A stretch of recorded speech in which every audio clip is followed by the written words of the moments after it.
Hello, good afternoon. Good evening, good afternoon, and someone good morning. It must be good morning somewhere. Yeah.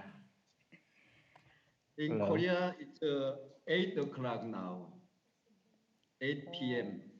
Oh, good evening, Mr. Bongsa. Yeah.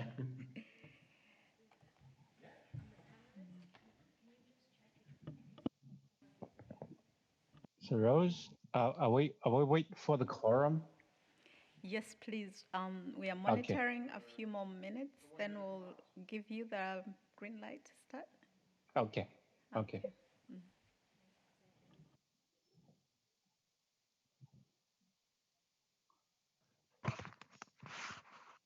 Hello, Ping. Good evening. Hi. Hi, Mr. Kim. Good How are you evening. doing? In office, as you can see. Yeah, Very busy. I can tell you are also very busy. I heard you yeah. were with your minister yesterday. Oh, Oh yeah. yeah, we have a changing time for my minister, and we are preparing hearing procedure at the National Assembly. Okay. So I am also involved in the process. So I am so busy these days. Okay. You have a lot of domestic responsibility. Yeah, So yeah. thank you. Thank you for Thank you. Yeah. your contribution to the AB.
Mr. Ping, we are ready to start. Okay.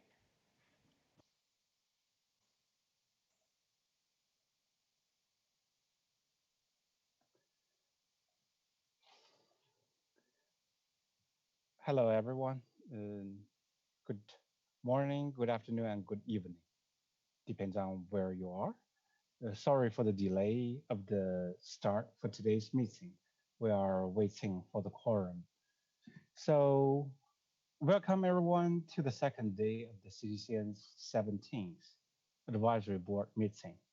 To start our meeting of today, I'd like to call your attention to agenda item 10, board membership matters, and refer you to the document AB/2021/17/10, which describes the current composition of the board. Here, I would like to provide a few updates. First of all, I would like to recognize Ms. Lorena Prado, who joins us today representing Spain.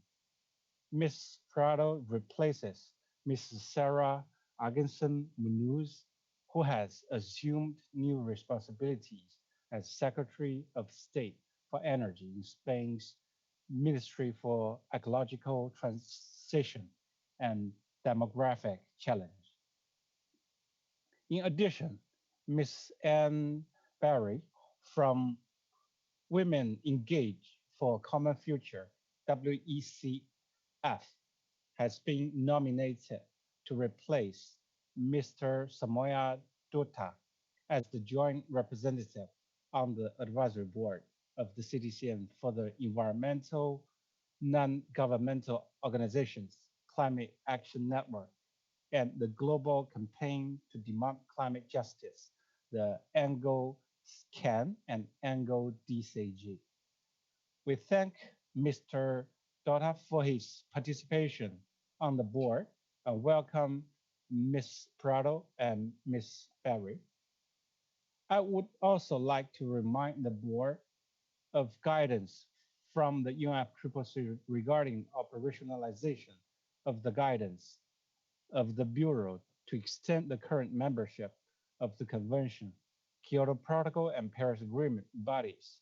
As such, the terms of office of current members and alternate members of the CTCN Advisory Board have been extended by 1 year. This extension is effective as of the date on which the current terms of office of each member was scheduled to expire. I'd like to ask if any member have any comments on this matter.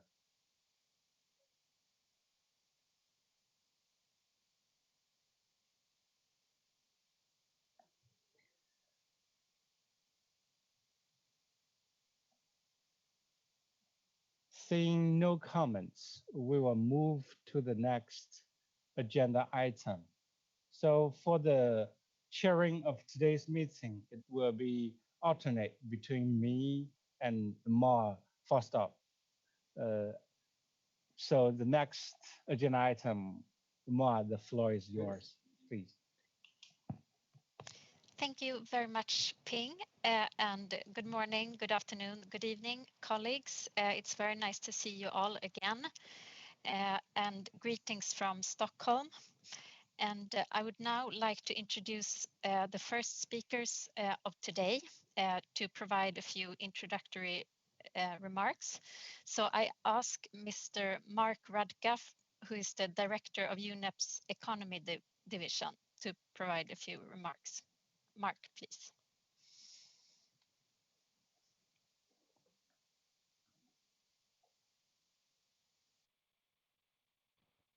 Board members, observers, colleagues, a warm welcome to this meeting, and thank you for the opportunity. Today, to set the overall context in Unep and our approach to the CTCN, to call to your attention some very interesting developments. At the last advisory board meeting, I believe Ligia Nerona introduced Unep's medium-term strategy, which covers the period 2022 to 2025. And that strategy sets out a vision for Unep's role in delivering the 2030 agenda for sustainable development. The MTS focuses on three globally relevant crises, environmental crises, namely climate change, the nature action, and chemicals and pollution action. Each of these addressing a crisis related to either the changing climate, our focus in the CTCN, of course, biodiversity loss, or pollution and its consequences for human health, all of which have been exacerbated by the pandemic. So this strategy will transform how UNEP operates and engages with member states, UN agencies, the private sector, civil society, and youth groups. The 5th UN Environment Assembly, which took place 2 months ago, virtually, like this meeting, approved that medium-term strategy and the program of work that accompanies it, as well as the core budget of UNEP. So the core budget is something we call the Environment Fund, separate from activities such as the CTCN. And 2 examples of how these higher level political moves, in a sense, aid in our delivery through the CTCN. First example, in the run-up to the Assembly, the UN Environment Assembly, UNEP launched a major report together with UN Secretary General Antonio Guterres. It had the title, Making Peace with Nature. And that report provides a comprehensive blueprint for solving the triple planetary emergencies of climate change, biodiversity, and pollution. In the margins of that meeting, we, along with UNIDO and the European Union, launched a global alliance on circular economy and resource efficiency. That effort, that endeavor, just getting underway, is relevant for the good work of the CTCN is doing on the circular economy, again, in the context of climate change. And we have every anticipation that the CTCN will play an important role in the implementation of that strategy.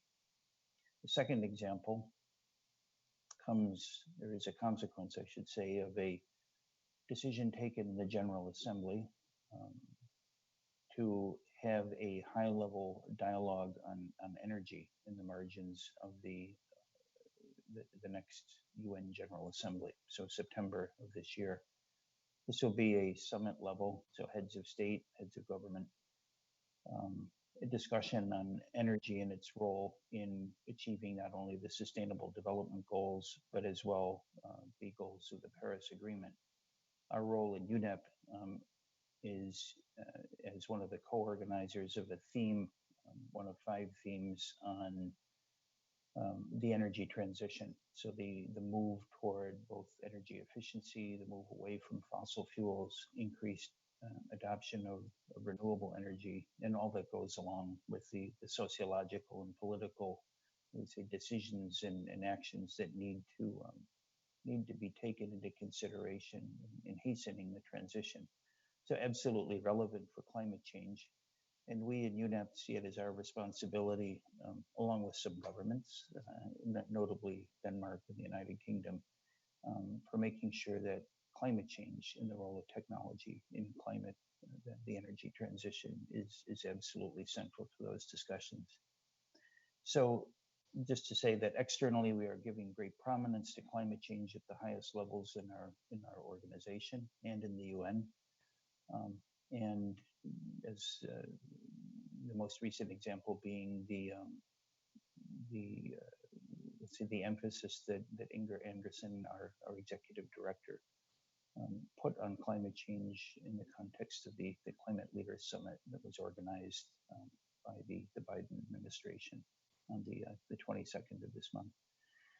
So in conclusion, we continue to be quite absolutely proud of hosting the CTCN along with our colleagues in UNIDO.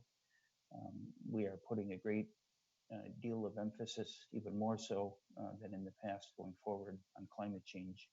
And I see a very bright future for the types of activities that the CTCN delivers to developing countries and the support for the CTCN within our own organization. Samoa, thank you very much. A warm welcome again to all the board members and observers, and I wish us all a very good meeting. Thank you. Thank you very much for that, Mark. The board would like to extend its thanks to UNEP for hosting this advisory board meeting as well. And I now would like to welcome Mr. Alua Malanga, who is Chief of UNIDO's Climate Technology and Innovation Division, to speak. So Alua, the floor is yours. Thank you. Thank you, Moa, and on behalf of the United Nations Industrial Development Organization, as the co-host of the CTCN, I extend warm greetings to all the advisory board members and observers attending the meeting today. I'm pleased to join you for this spring meeting where the CTCN will present, among others, its accomplishments from 2020. I'm sure you appreciate the achievements that the center was able to attain last year, despite the considerable challenges posed by the ongoing COVID-19 pandemic.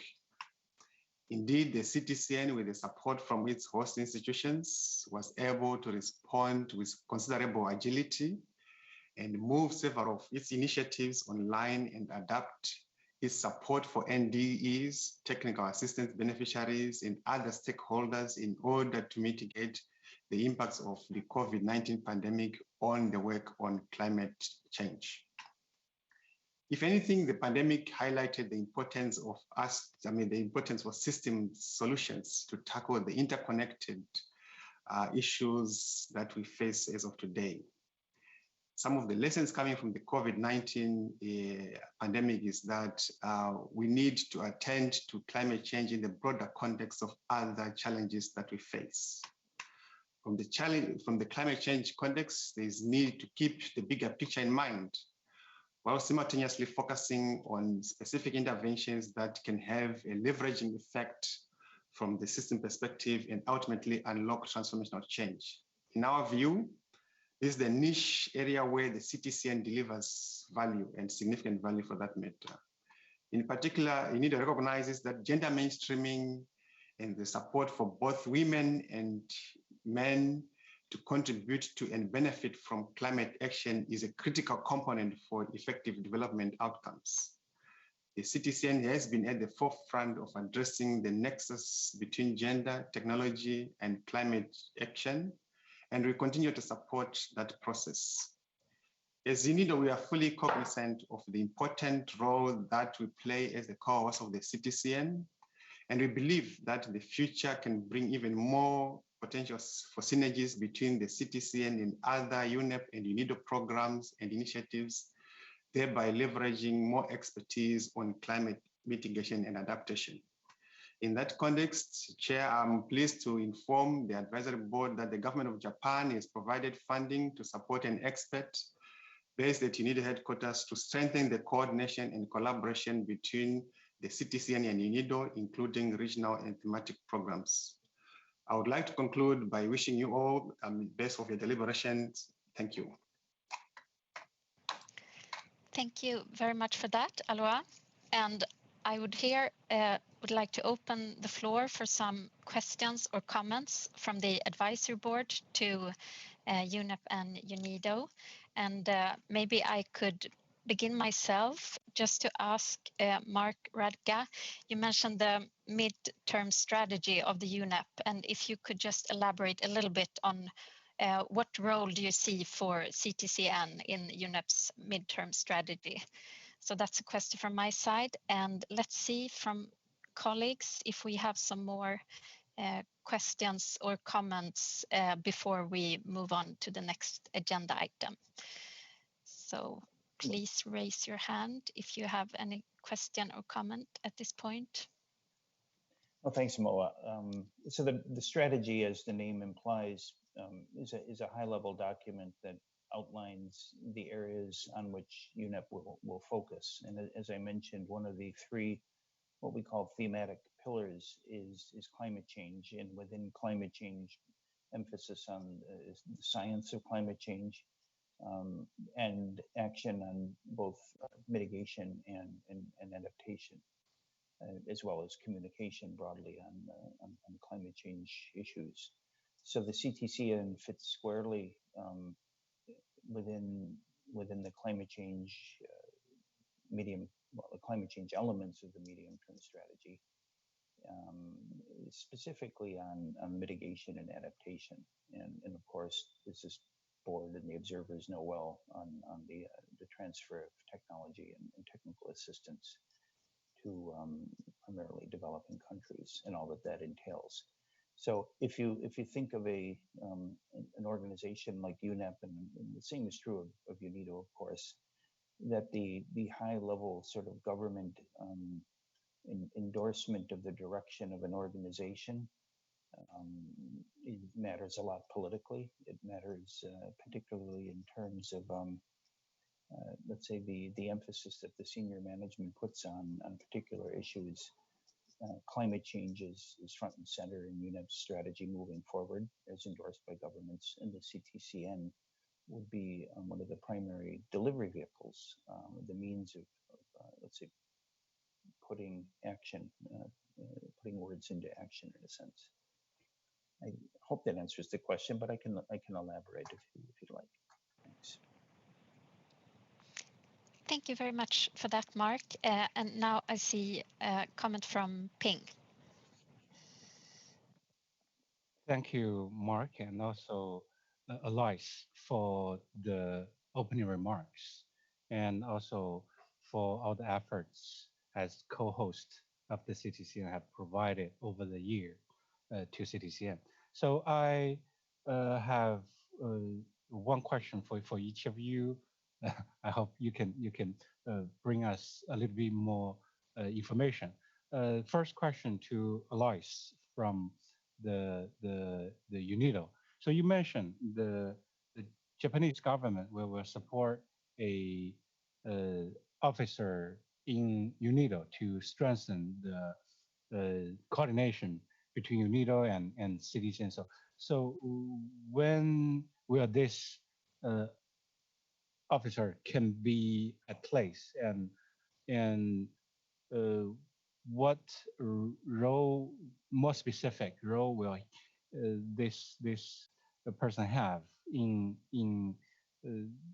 his duty? And also one question to Mark. Thank you for highlight the new the new development of your midterm strategy of UNEP, and also good to know the CTCN was highlighted, the climate change issue was highlighted, and also CTCN was highlighted as a vehicle to deliver efforts related with technology. So I would like to link this with the decision by the COP in Madrid, which invites the UNEP to develop plans to help the citizen to mobilize some financial resources. So I would like to hear in this direction about, is there any good progress was made over the past half year? Thank you. So Alice, I think if I understood correctly, first question to you, and then me. Did I? Yes. Thank you through you, Chair. The conversation with the government of Japan is still being finalized. The main purpose of the expert is more to promote synergies and to fully support CTCN, as mentioned through our midterm strategy in UNIDO. Climate change and our commitment to the CTCN is being revamped. And also the expert, it is envisaged that the expert will also support the programming and also the projects and the technical assistance processes. The whole idea is that we want to bring the contribution to CTCN to a whole new level and to increase our support, and also to leverage a lot of some of the technical expertise within the organization to fully support the CTCN. The dates are still being finalized, but there's been an agreement in principle. I'll be more than happy to provide you with further information as and when it is finally agreed to. So my turn. So more specifically, what are we in UNEP doing to comply with the COP decision and help raise or secure financial support for the CTCN? So as I mentioned earlier, I think this two points. The first I did mention earlier, which is that the political effort to raise the profile of the CTCN, remind member states, remind ministers that this matters, is something that Inger Andersen takes seriously. We prepare a lot of briefings for her on climate change, and in every opportunity where it's relevant, we insert references to our obligations with UNIDO as co-hosts to remind them about the CTCN and its role.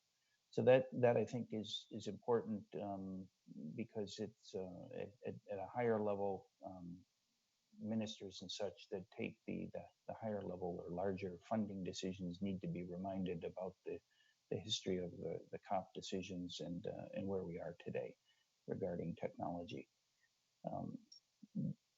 Then in UNEP as a whole, and it is, I would say, not difficult, but there is a gray zone between the efforts of Rose and the colleagues who on a day-to-day basis deliver services and through the CTCN, who maintain the center and so on. There's a bit of a continuum to those of us in UNEP who are not working formally for the CTCN, but who are definitely linked to its operations. Many of you will recall that the CTCN, sits within UNEP in a kind of an organism. Well, it has a bit of a bubble around it. It's got its own accounting system, accounting codes and whatnot, so we can report to the board. But that doesn't mean that others in UNEP are not working to support the aims and the operations of the CTCN. So a couple of examples. Along with Rose, we have been working with the governments of Denmark and the UK on arrangements for a donor roundtable for the CTCN in the third quarter, most likely of this year, when we expect that Inger Andersen, our executive director, would play a role in that donor roundtable. I mentioned that Inger does, at our request or suggestion, raise the profile of the CTCN in meetings with bilateral and multilateral donors. We are in Unep, the legal host of the CTCN, as a consequence of the MOU signed with the Climate Change Secretariat. And we continue then to, as we have since the beginning, support the CTCN in accessing funding from the convention's financial mechanism, specifically the Green Climate Fund and the JEF and the Adaptation Fund. Same is true of UNIDO, of course. We also, usually in coordination with Rose, approach bilateral donors such as the European Commission or Denmark or the United Kingdom in a coordinated manner. Typically, Rose is playing the leading role there, but for funding to be directed toward the CTCN from a donor, it has to land in either of our organizations in an administratively, let's say, correct manner. So there's a bit of the back of the house operations there. A more prominent role lately is our efforts in UNEP, again coordinated with Rose, but with the government of Korea to open the CTCN liaison office in Songdo, with the express purpose of strengthening engagement with the Green Climate Fund. Now that has taken longer than anticipated. I have reported in the past on that effort. COVID has not helped. There's still good intention, and I think we are close to finalizing everything. To be frank, it was administratively a little bit more complex than we had anticipated at the beginning, but there is goodwill on both sides, and we are proceeding to conclude that. And as I mentioned, UNIDO, I can't speak to the specifics, but Alwas mentioned a few of those. So to sum up, I would say, I hope these remarks give you the sense that in both UNEP and UNIDO, we take seriously our obligations to help secure funding for the CTCN. We are, at least on the UNEP side, bound by UN Secretariat rules that prohibit, let's say, I would call it the unauthorized transfer of funds that have been provided by a donor for one specific purpose, and use those on another. So we can't move funding, let's say, from a program provided by a donor from the UN regular budget or our core environment fund into the CTCN. But we do make every effort to help secure dedicated funding for the CTCN within the broad mandate of UNEP. So thank you. I hope that helped. Thank you, Mark, and thank you, Lois. Very, very helpful. Thank you for so detailed elaboration on the current development and the so frequent and well coordinated work. It's very promising. So we're looking forward to the outcome to come in later this year and maybe next year. Thank you. Thank you both. You're very welcome. Thank you.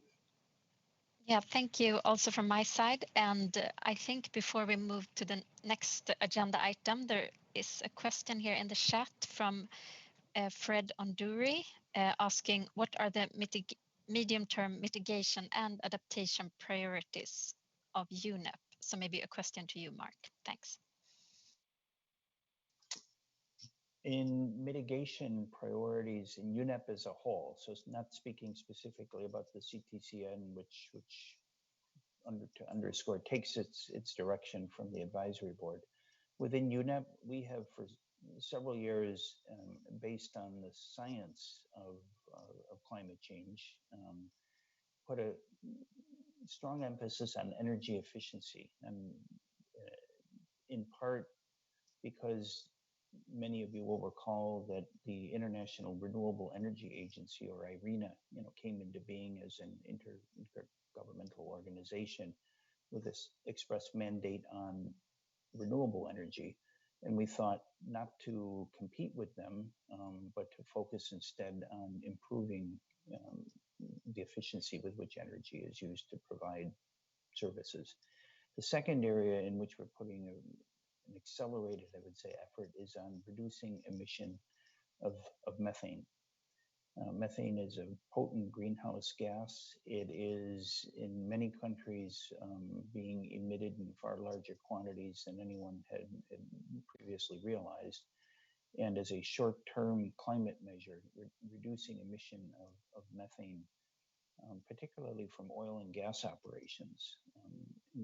And in countries in which the energy transition sees a shift from coal to gas and gas to renewables, it's absolutely critical from an environmental perspective that methane emissions be as low as is technically feasible. So those two areas, energy efficiency and reducing methane, particularly from oil and gas operations, have a high prominence right now. Thank you very much for that. And now I think it's time to move to the next agenda item. So back to you, Ping. Thanks. Thank you, Ma. Now we move to agenda item 12, coordination with other UNFCCC constituted bodies. So now we would like to invite Mr. Kazem Kashefi of the Adaptation Committee to present. Kashefi, Kazem, please, the floor is yours. Thank you, Ping. Thank you, Chair. Can you hearing me? Yes, very well, please. Dear members of the CTCN Advisory Board, thank you for the opportunity to share some of the Adaptation Committee current activity with you. The AC very much welcomes the ongoing interest of the CTCN Advisory Board in the work of the AC. Mr. Ping, I have a thank you. The AC, we were very pleased to welcome the CTCN Regional Manager of Asia Pacific, Mrs. Clara Landerio, at our 19th meeting, which we held last month. Also, let me assure you that this interest in the good collaboration with the CTCN and the technology mechanisms as a whole is mutual. In the interest of time, I would like to focus on just two current activity that will be of the interest to the CTCN Advisory Board and network member. Please, next slide. Firstly, let me update you on the AC's work on technologies for adaptation. We had already informed you that we are planning to prepare a technical paper this year. In the meantime, the AC has agreed on the following topic: priorities and needs, technologies for adaptation in agriculture, water resources, and coastal zones, including experience in a stakeholder engagement and regulatory issue pertaining to the development, transfer, and uptake of technology in those sectors. In deciding on this topic, the AC had performed a review of previous work undertaken by the AC and the least developed countries expert group, and obviously also by the tech and the CTCN. We looked at what adaptation technology priorities and needs were identified, including through the process to formulate national adaptation plans, NAPs, and the TNAs, and how stakeholders were engaged in the various planning processes. The AC agreed that it could best added value by taking into account that many countries are in the process of developing and finalizing their national adaptation strategies and plans, including NAPs. Therefore, one of the focus areas of our paper rely on the implementation of such plans and strategies and the identified measures therein, and how increased uptake of technologies can enhance the implementation of adaptation. The AC will seek inputs and feedback from its NAP task force when preparing a first draft of consideration at AC20. The technology mechanism is represented in this task force through a nominee of the tech, but we will be very happy to also seek input directly from the CTCN Advisory Board if this is so desired. Please let the Secretariat know and appropriate action will be taken. The NAP task force will hold its next meeting on Friday. Next, please. Secondly, I noted with great interest the agenda item 7 of this meeting will discuss the tech and CTCN works on gender and technology. The Adaptation Committee has also enhanced its effort to integrate a gender perspective in its work, and that includes all its events, documents, and reports. For that purpose, it developed an action plan for enhancing consideration of gender in adaptation action and its work plan activities. It just reviewed this action plan and assessed progress made based on a set of indicators that are in line with the overall UNFCCC Gender Action Plan. The AC concluded the review with a positive result, and it agreed that no further action plan is needed. It will continue mainstreaming gender as a cross-cutting consideration into all its activity in coherent manner as a default, based on the experience of the last 2 years. I would be very happy to share or review of the gender action plan with you if you find this could be useful for your work. Next, please. I will end here, so not to repeat any ongoing activity that have already been reported at previous meetings of the CTCN AB. The AC inventories of the different methodology that parties use to assess their most urgent adaptation needs is always open for new additions, and our joint work with the LEC on gaps and needs related to the process to formulate and implement national adaptation plan would still benefit from more organizations who are willing and able to support.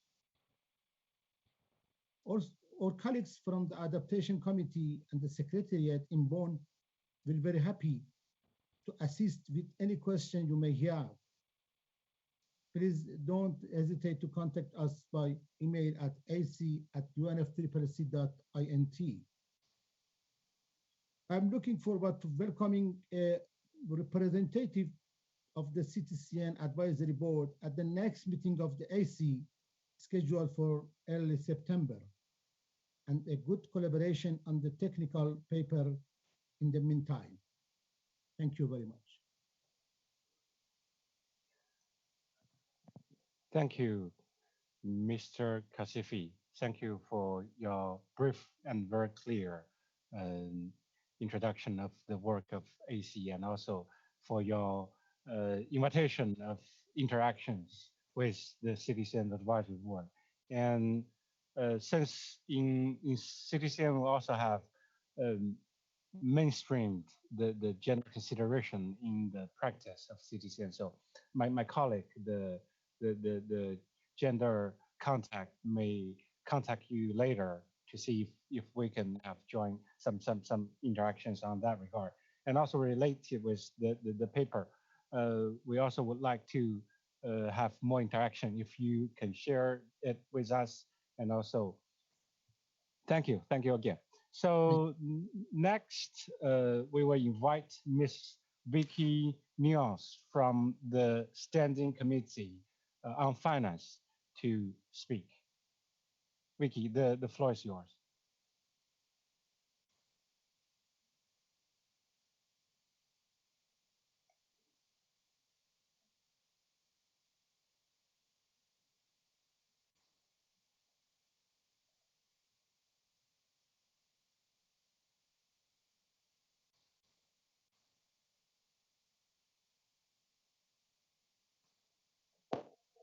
Vicky, you are on mute. Please unmute.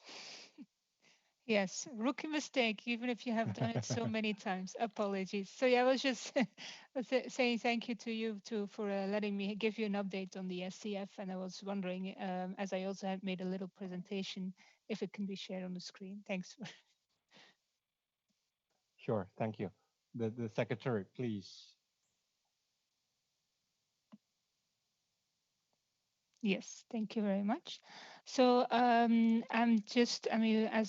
we all know, we are in a difficult period to really get together, but the SCF, as much as all the other constituted bodies, try to move forward with our main topics. So I'm just going to give you an update on where we stand on our 2 or 3 flagships: the biennial assessment, the needs determination report, and the SCF forum, and then also provide you some input on feedback on where we stand on the guidance.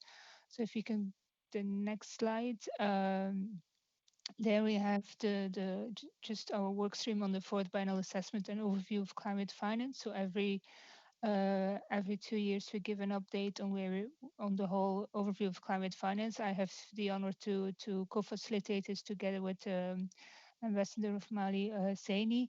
And at this point, the technical team is preparing the 3rd order draft. So it's already quite well-developed process at this point. And we are just finalizing the data points, the charts, and so on. So it's really about the final dots, although those are quite important and still might take some time. So our attention at this point is going towards the key findings of each chapter and see where we stand on having a draft summary ready, and also recommendations, which then will be discussed during the next SCF meeting. So this will be considered at our meeting on the 24th SCF meeting, which is in May.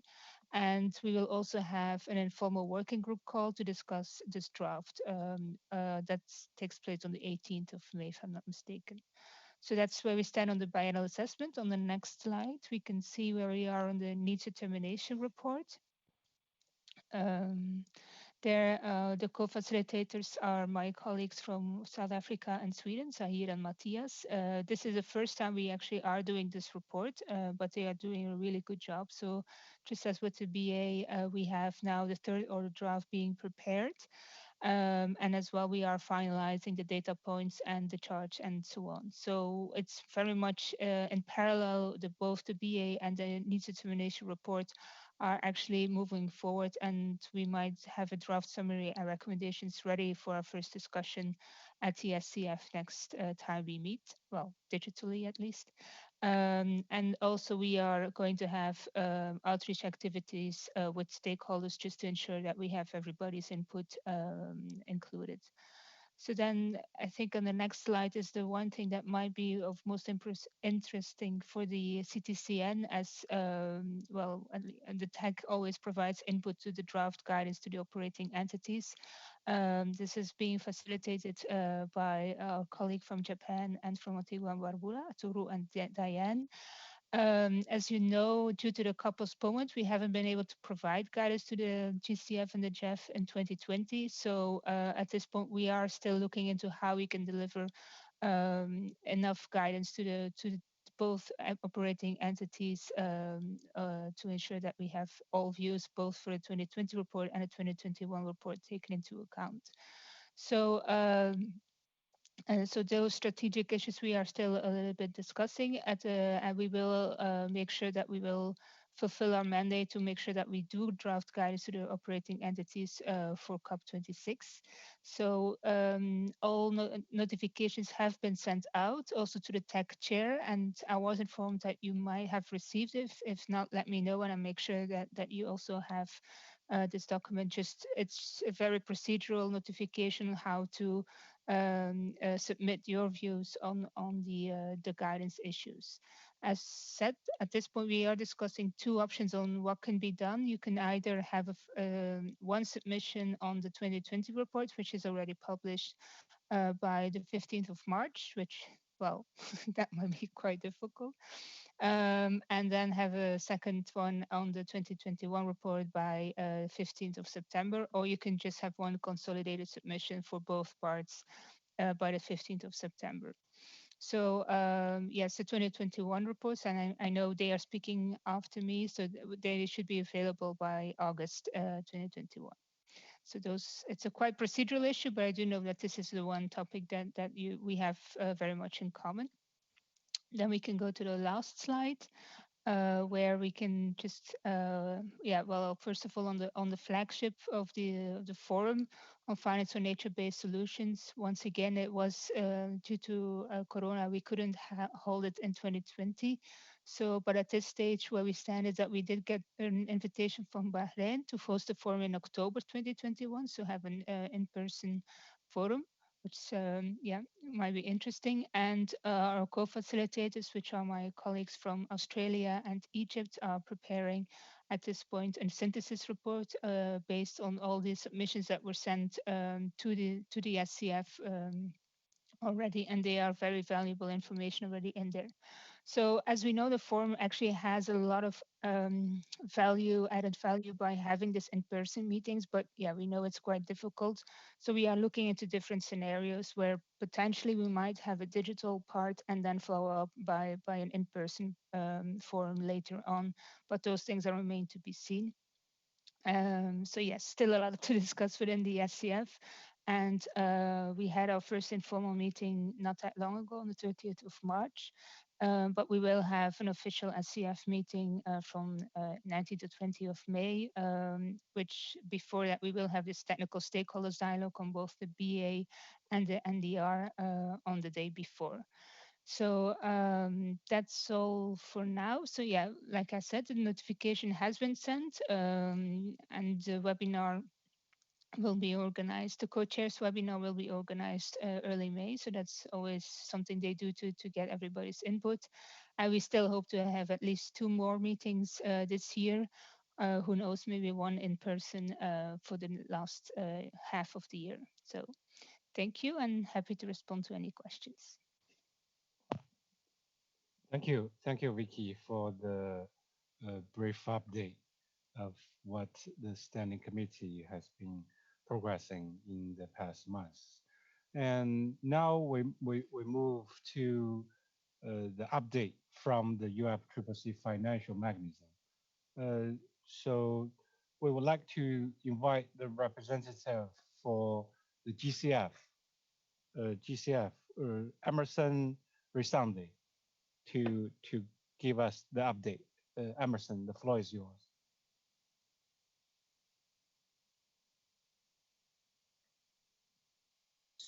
Okay, I think now you can hear me. Yeah. Thank you, Chair. It's good to see you. It's good to see everybody here. I wished it was different circumstances, but it's good to see that everybody's safe and well. I think I'm just going to remove these backgrounds because it looked very awkward. I hope you don't mind. It's just to see my, I'm calling you from home. It's quite late here in Korea, it's 9 p.m. But anyway, thank you so much for this opportunity to share a little bit of an update from the GCF as per previous opportunities. I will share my screen. I have already shared this presentation. If Ctcn can allow me to share my screen, I can put up the presentation. But I have already shared this with the colleagues at CTCN, which will be made available later on, I believe, in the website. And as per, I still cannot share my screen. So host disable participant screen sharing. While the colleagues at CTCN helped me to share my screen, I was just saying that the presentation that I'm going to share with everybody now is very comprehensive as per previous practice, where I try to provide an update about the current portfolio of the GCF and a little bit of a background of the funds, because I understand that this presentation later on is shared with a larger audience. But today I will concentrate on those elements that are the core of the discussion here, which is the support for technology. Let me try to share my screen. I still get the message of host disabled participant screen sharing.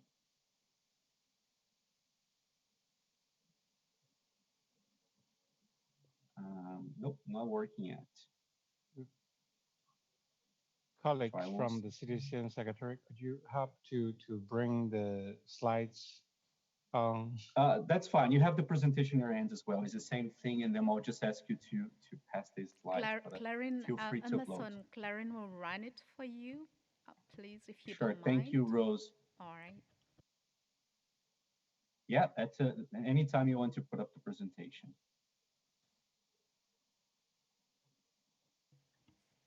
Can you show the computer?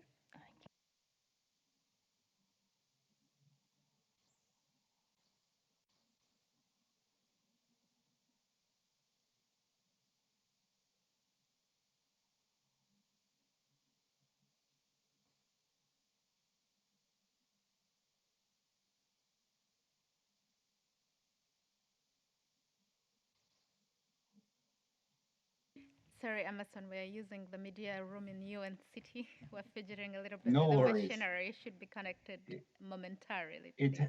Yeah. my grandma used to say that these kind of things happen always to the best families. So I think we are a good one. No, thank you for sharing the presentation. As I said, the first slides are just a little bit of backgrounds of the GCF, a little bit of the current portfolio where it stands. I think it's valid information for those that are not much in touch with the GCF. And again, all this information is updated to the last board meeting, which took place in March. So that's these numbers here are the latest numbers available.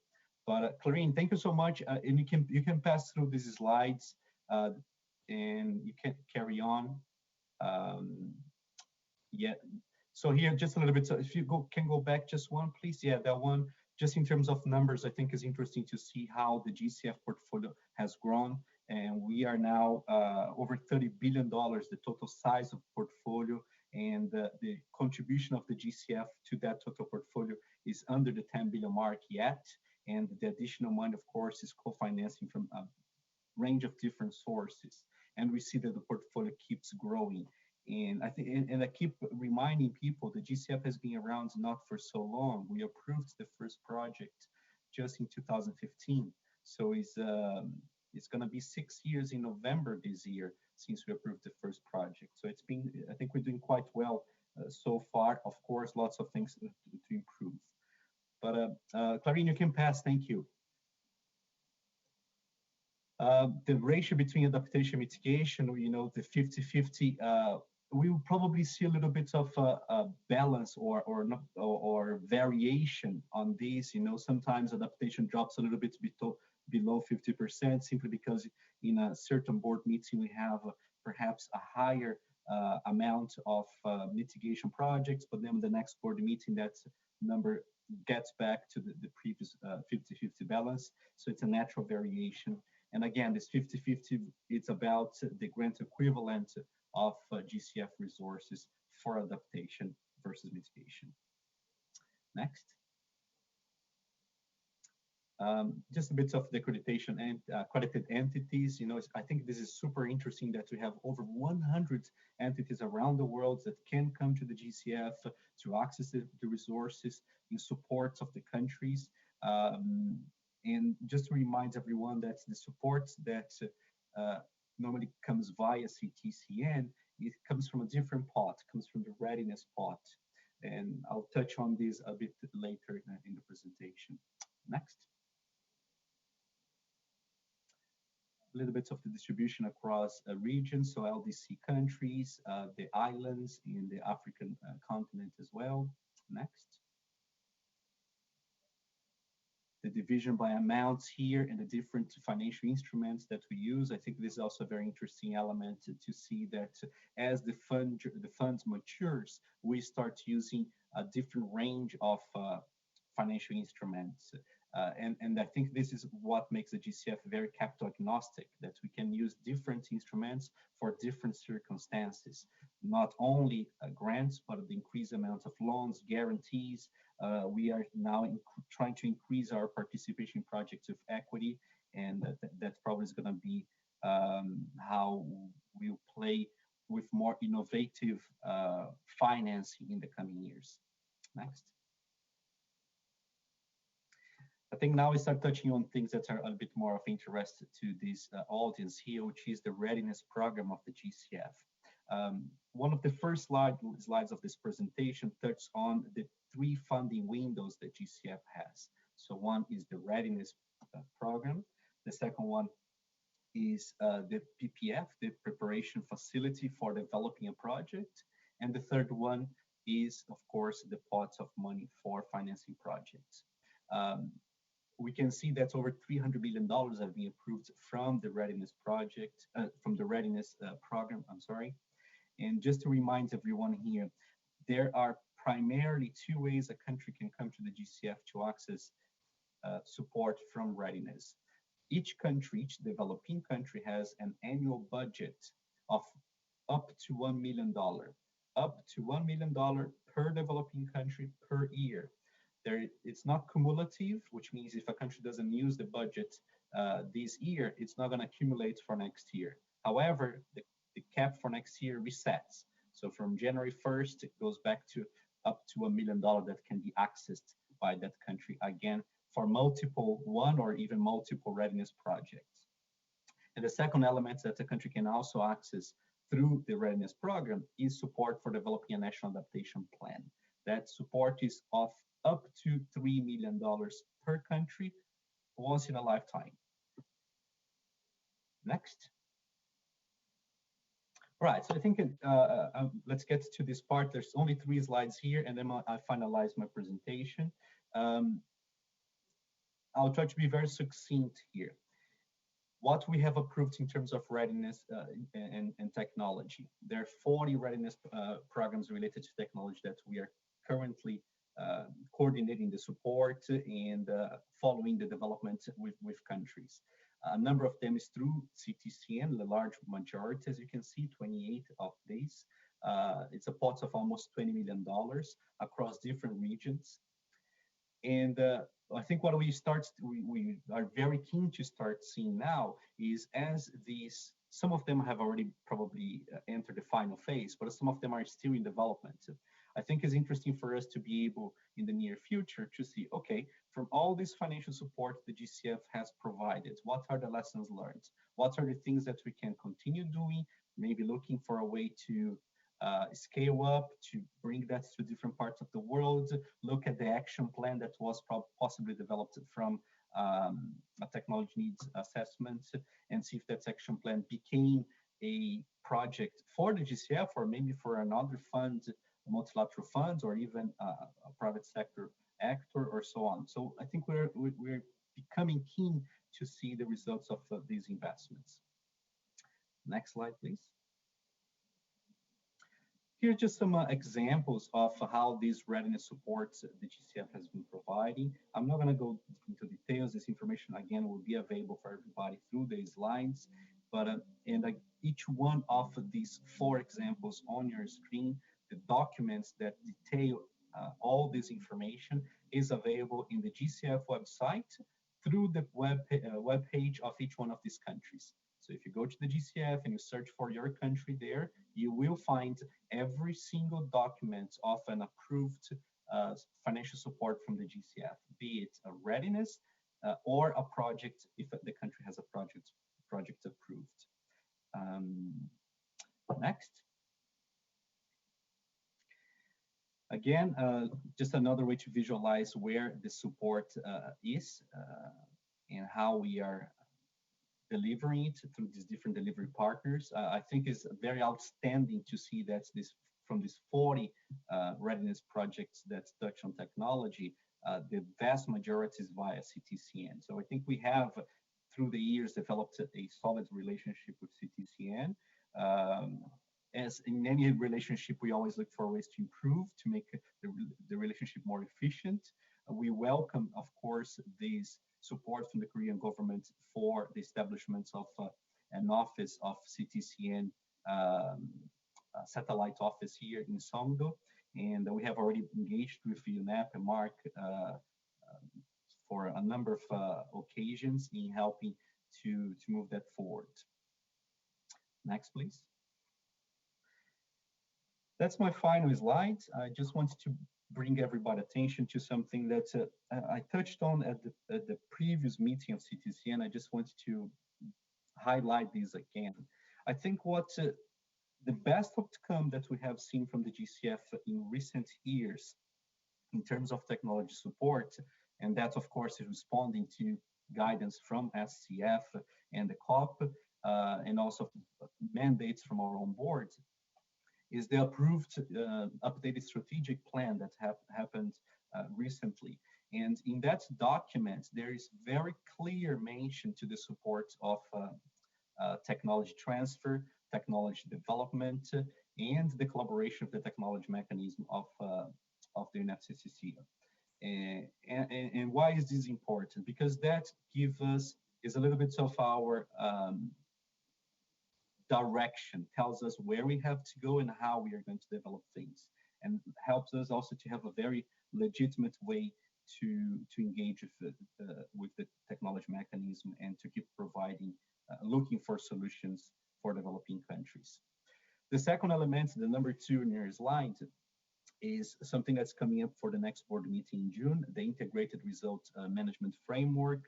There are the core indicator number 6 for tracking climate technology transfer. And this is very important for us. So we are really looking forward to see the board analyzing that agenda item and hopefully approving that. Of course, because the meetings are happening in a virtual setting these days, it becomes very challenging to address sometimes all the agenda items. So at the last board meeting, it was not possible. So we are really hoping that this can happen in the next one. And final point here, this is quite exciting, something that I'm working with our colleagues, internal colleagues from our knowledge management team. We are trying to develop a tool for, as part of our internal taxonomy, to be able to look in our entire portfolio, be it readiness, but primarily the project, the funding proposals, and identify the different elements of technology there. Some of you might know that the United Nations a few years ago started a multi-agency exercise to look at SDG number 17, I think 17.7 if I'm not mistaken, to see how technology transfer takes place and see if that is possible to quantify. They looked into taxonomy and they basically found that that's a very, very challenging exercise in that large global scale. So we're trying to do something for the fund internally, and hopefully we'll be able to share some good news out of that in the near future. And I'll be happy to bring that here to everybody, to all the members. I'll stop here and back to you, Chair, and happy to answer any questions. Thank you, Emerson. Thank you for your very, also very brief, but very relevant and permanent information regarding our collaboration and also the work between CTCN and GCF. So next, I will invite Ms. Kaya Kwang Inda of the Global Environmental Facility to speak. Kaya, the floor is yours. Hang on, I'm just trying to, okay, thank you, Ping. Thanks for giving me the opportunity to provide an update on JEF activities. I will provide a quick update on JEF activities from fiscal year 20 and also for those which are available for fiscal year 2021. As you all know, the JEF provides an in-depth update on all technology-related activities, which would include all current and planned cooperation with CTCN to its annual report to the COP. Even though there was no COP last year, we are currently in the process of finalizing our inputs to the update to the report for COP26, which would include all activities for the current fiscal year.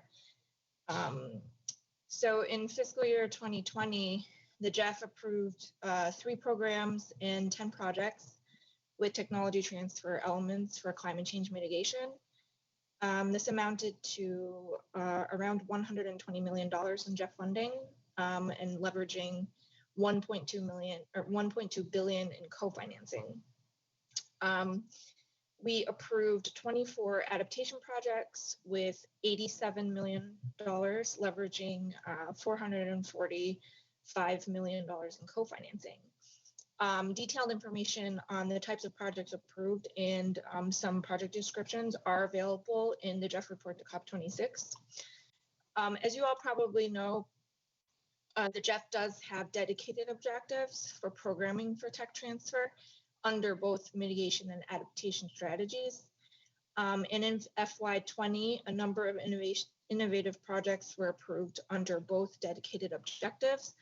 Under mitigation, one example of which was the Global Clean Tech Innovation Program, or GCIP, which supported the development of a functioning ecosystem for clean tech entrepreneurship and tailored business development and investment support.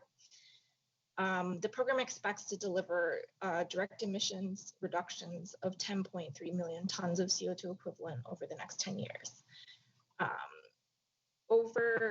In adaptation, the Jeff launched its first call for proposals under a challenge program for adaptation and innovation for $10 million.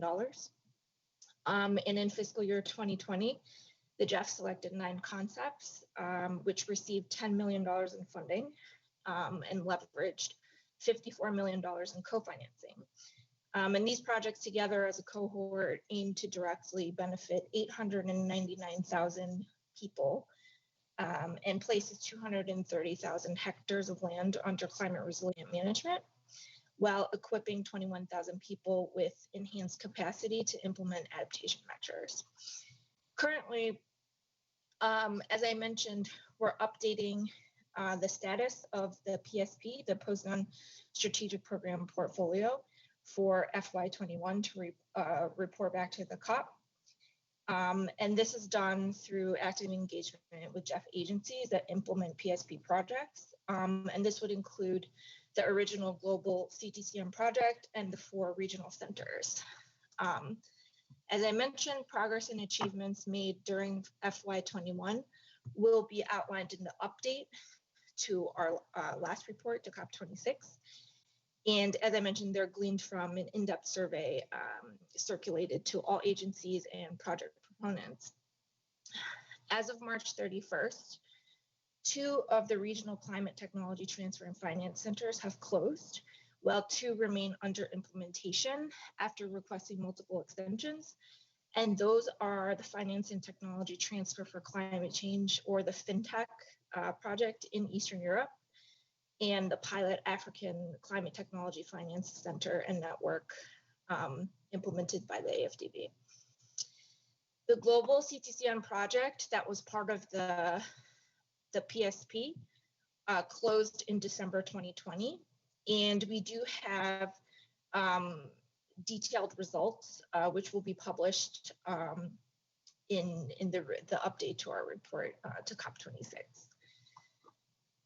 Also in the reporting period the upcoming reporting period for FY21, the Challenge Program project with financing from the SECF, piloting innovative financing for climate adaptation technologies in medium-sized cities, which is being implemented by UNIDO and CTCN, was expected to obtain CEO endorsement, but it is undergoing pandemic-related delays. And UNIDO is expected to submit the CEO endorsement package sometime before July 2021. As in the past, in terms of enhancing collaboration with the CTCN, the Jeff continues to invite the CTCN to collaborate when feasible in participating in events such as the extended constituency meetings or the ECWs, which continue to be organized virtually in order to encourage cooperation between Jeff focal points and NDEs. Upcoming ECWs can be found on our website as well as through our country support program colleagues. The Jeff does continue to engage with regional CTCN centers as it is invited to do so, including participating in events and as well as reporting back to the COP on all activities undertaken by the regional centers and the CTCN through its annual survey. Most recently, the Jeff has cooperated with the Inter-American Development Bank to showcase results from the regional CTCN in Latin America through a coordinated communications campaign. And it does regularly attend other events as relevant, recently including the virtual dialogue on experiences and lessons learned from the pilot regional climate technology transfer centers supported by the Jeff PSP, which was an event in November that was hosted by the UNFCCC. Currently, we are in the middle of our 8th replenishment and in the process of developing the Jeff 8 programming directions, which will guide programming in the Jeff 8 period, which begins on July 2nd, 2022 to June 30th, 2026. And this includes all focal areas under the Jeff Trust Fund, including climate mitigation. For climate change adaptation, a separate strategy and programming directions will be developed concurrently, but this is the replenishment period that's happening right now. So there are opportunities for increased engagement and coordination in that process as well. I think I'll end here and I am available for questions. Thanks. Thank you, Kaya, for your presentation. And that's since we are quite late behind the schedule, so we will limit the question now to the AB members. I think limit the question to only 2. I also already saw there are some Q&As already happening in the chatting room. So if your question already been answered, you may not need to raise your hand again. So 2 questions for AB members.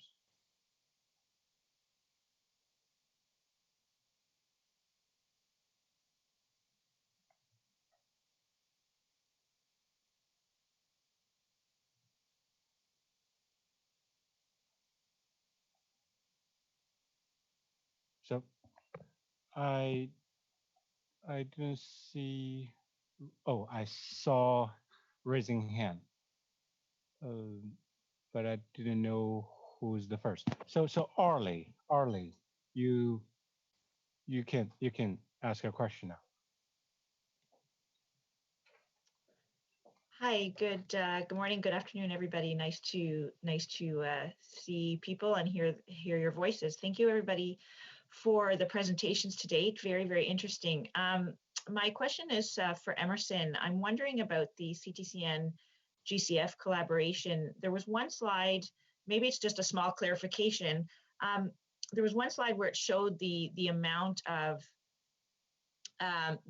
work or the number of readiness projects that are going through the CTCN. I'm just wondering if that's the amount of projects, of readiness projects in total going through the CTCN, or at the top of the slide it said that those were the projects just going through CTCN and partners.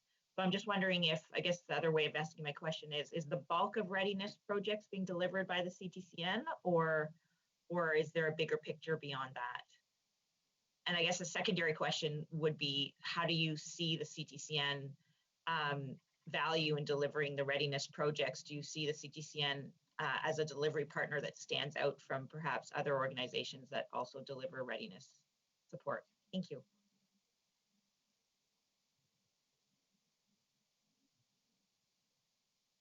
Shall I go ahead, Chair? Please, Emerson, please. Thank you, Chair. Orly, good to see you, and thank you for these questions.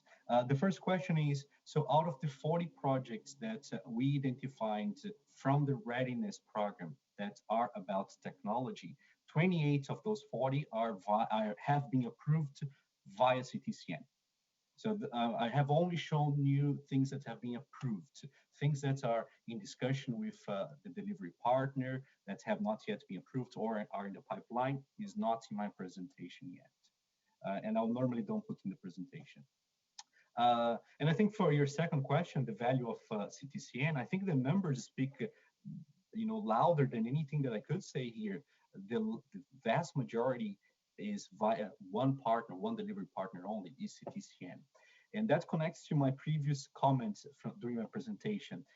As these readiness projects become more mature, as they get to a conclusion phase, and some of them have already been concluded, we are very keen to see, perhaps it's an exercise that CTCN itself can conduct, which is look at these projects that received GCF support, looked at the lessons learned, look at things that can be improved, and maybe there's a conversation, a dialogue that the GCF and CTCN can have and go more in depth in the coming weeks, months, and years. Because I think we need to look at ways for becoming more efficient, looking for ways that something that's worked in the past might not keep working in the future. And we are very keen, which is something that repeated a couple of times in 2019-20. We are very keen to see this support to provide for readiness become a funding proposal. Of course, not every list of projects that are identified in a technology needs assessment could become a funding proposal, but I'm sure some of them can, and some of them could come via the GCF or go through another financial source. So I think these are some of the things we are very keen to look at and identify on the support to have provided already. Very happy to follow up on this conversation, and that connects to one of the questions. And I'm sorry, Chair, if I'm going beyond the question I received, but I noticed that Fred asked a question, and I think that connects a little bit to that question as well. How the approved updated strategic plan of the GCF gives room, a mandate, for this cooperation between the GCF and the technology mechanism. And I think this is one area that we can discuss our cooperation to look at lessons learned from this support already provided. Thank you, Chair. Thank you, Emerson. So next on the list is Anne from WECF. Please keep your question brief. Yes, thank you very much, Mr. Chair. Actually, my question relates a little bit to Orly's question. And looking at the amounts that have been committed by the GCF, which are certainly quite impressive in the time of existence of the GCF, but reminding ourselves that the amounts committed by governments and agreed at the COP21 are actually 100 billion per year. I wanted to ask Emerson, what are the plans to ramp up more commitments in a faster manner? And does the Readiness Program have a role to play there? So that's why the question is coming a little bit towards what Orly was asking, but really in the sense of how can we get into another scale, really, and have an acceleration here. Thank you. Emerson, I think. Sure. No, thank you, Chair, and thank you for that. Thank you for that very difficult question. And I don't think that's a question that I should be answering as a GCF, because the GCF is the recipient of the donations from the contributions from donor countries, which we then use for financing projects in developing countries and helping countries to make this transition to a low carbon economy. Of course, the question of $100 billion, which comes all the way from the Copenhagen Accord from 2009, is something that it's in the back of the minds of everybody. But my understanding of that is that in the documents of the convention, there has never been an agreement of a single source or a single home of that $100 billion, right? I mean, the GCF has never been established to be the holder of that pot of money, but that the delivery of that large amount of resources should come from a range of sources. Having said that, one thing that we have noticed as the GCF matures, and again, I go back to say the fund was established a few years ago and the first projects approved 5 years ago only, and our portfolio is already of $30 billion. As we mature, as our capacity internally grows for us to be able to deliver more, and this is clear, we can see that from 2018 to 2019 and 2020, we doubled the amount of financial support approved per board.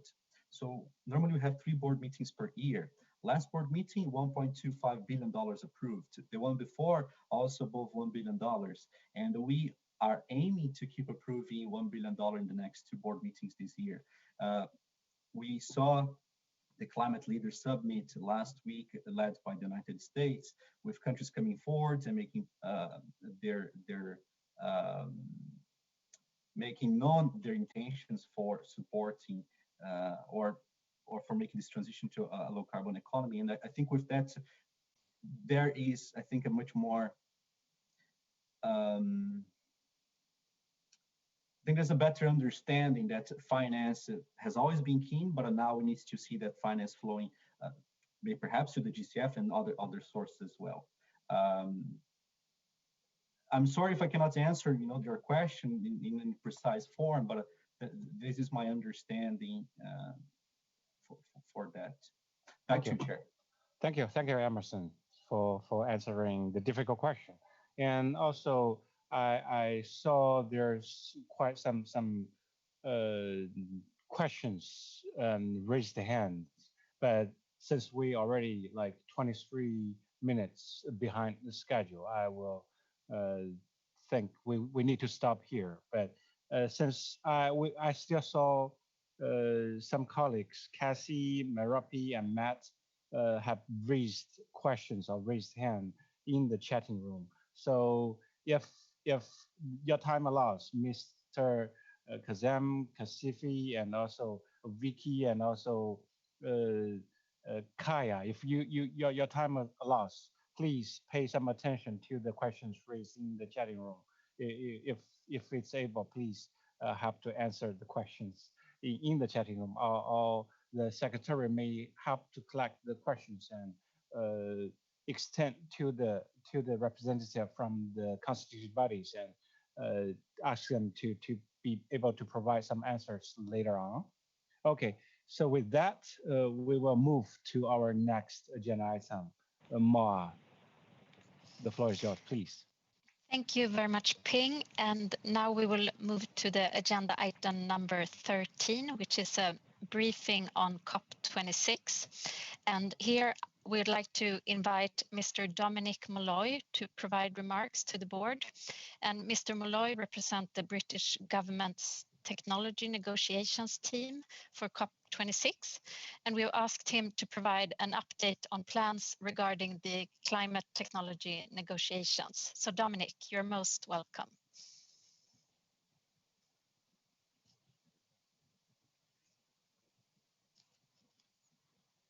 Well, many thanks, Moa. Can you hear me? Yes. Fantastic. Good afternoon, colleagues, board members, chairs, observers. And thank you for giving me the chance to say a few words on this agenda, looking forward to COP26. I didn't want to stymie the interesting discussion, so hopefully we will have time to circle back to some of those questions. And thank you to all the previous colleagues for the interventions so far in the interesting discussion. So for those who don't know me, my name's Dominic Molloy. I'll be overseeing the technology negotiations from the COP presidency team over the coming months. I did have the pleasure of joining the tech meeting last week, so apologies in advance to any of you who may be hearing some of these remarks twice. Briefly, I think just to reflect on where we are and the work that's been discussed so far. I mean, we know from the recent IPCC reports that meeting the goals of the Paris Agreement is going to require unprecedented transformations across all aspects of society. We are seeing more and more stretching targets from parties come out around emissions reductions, and particularly the phase out of high carbon technologies, including recently from the UK, the US, China, among others. But I think the key to success will be in the implementation of those targets. And in that context, the role of research, technology development and transfer, and specifically bodies like the CTCN, is obviously going to play a crucial role in actually making sure we deliver on some of those commitments. So in this regard, I did want to congratulate the CTCN on the progress announced yesterday through Rose on its 2020 work plan, despite the extremely challenging times we're living in. And if I heard correct, it was 108% achievement of against objectives. And I think, obviously, if we achieve that rate of efficiency and effectiveness across all of our work, then we'll be in extremely good shape. So congratulations to everyone so far. I think it's been extremely encouraging to hear over the past week or so about the breadth and depth of the work that's going on across the technology mechanism, and particularly some of the detailed and practical actions being taken forward by not just the members and the bodies themselves, but also parties in this area. I think we absolutely commend the ongoing successful collaboration between the technology mechanism and the financial mechanism, as well as coordination with other constituted bodies. We've heard from the AC, the SCF, and multilateral agencies like Unep and UNIDO. All of this work is of great use in capturing the synergies between all of our implementation and related projects, and making sure we maximize our collective impact. Last reflection, but not least, I did just want to cite the ongoing coordinated progress being made on mainstreaming gender considerations across the technology mechanisms activities. And obviously the presidency is a strong supporter of this work, and hope these efforts can continue. If I could take a moment then to cover the UK's engagement in the technology transfer area before looking forward. We've historically been an extremely strong supporter of the development and transfer of technologies in the climate space.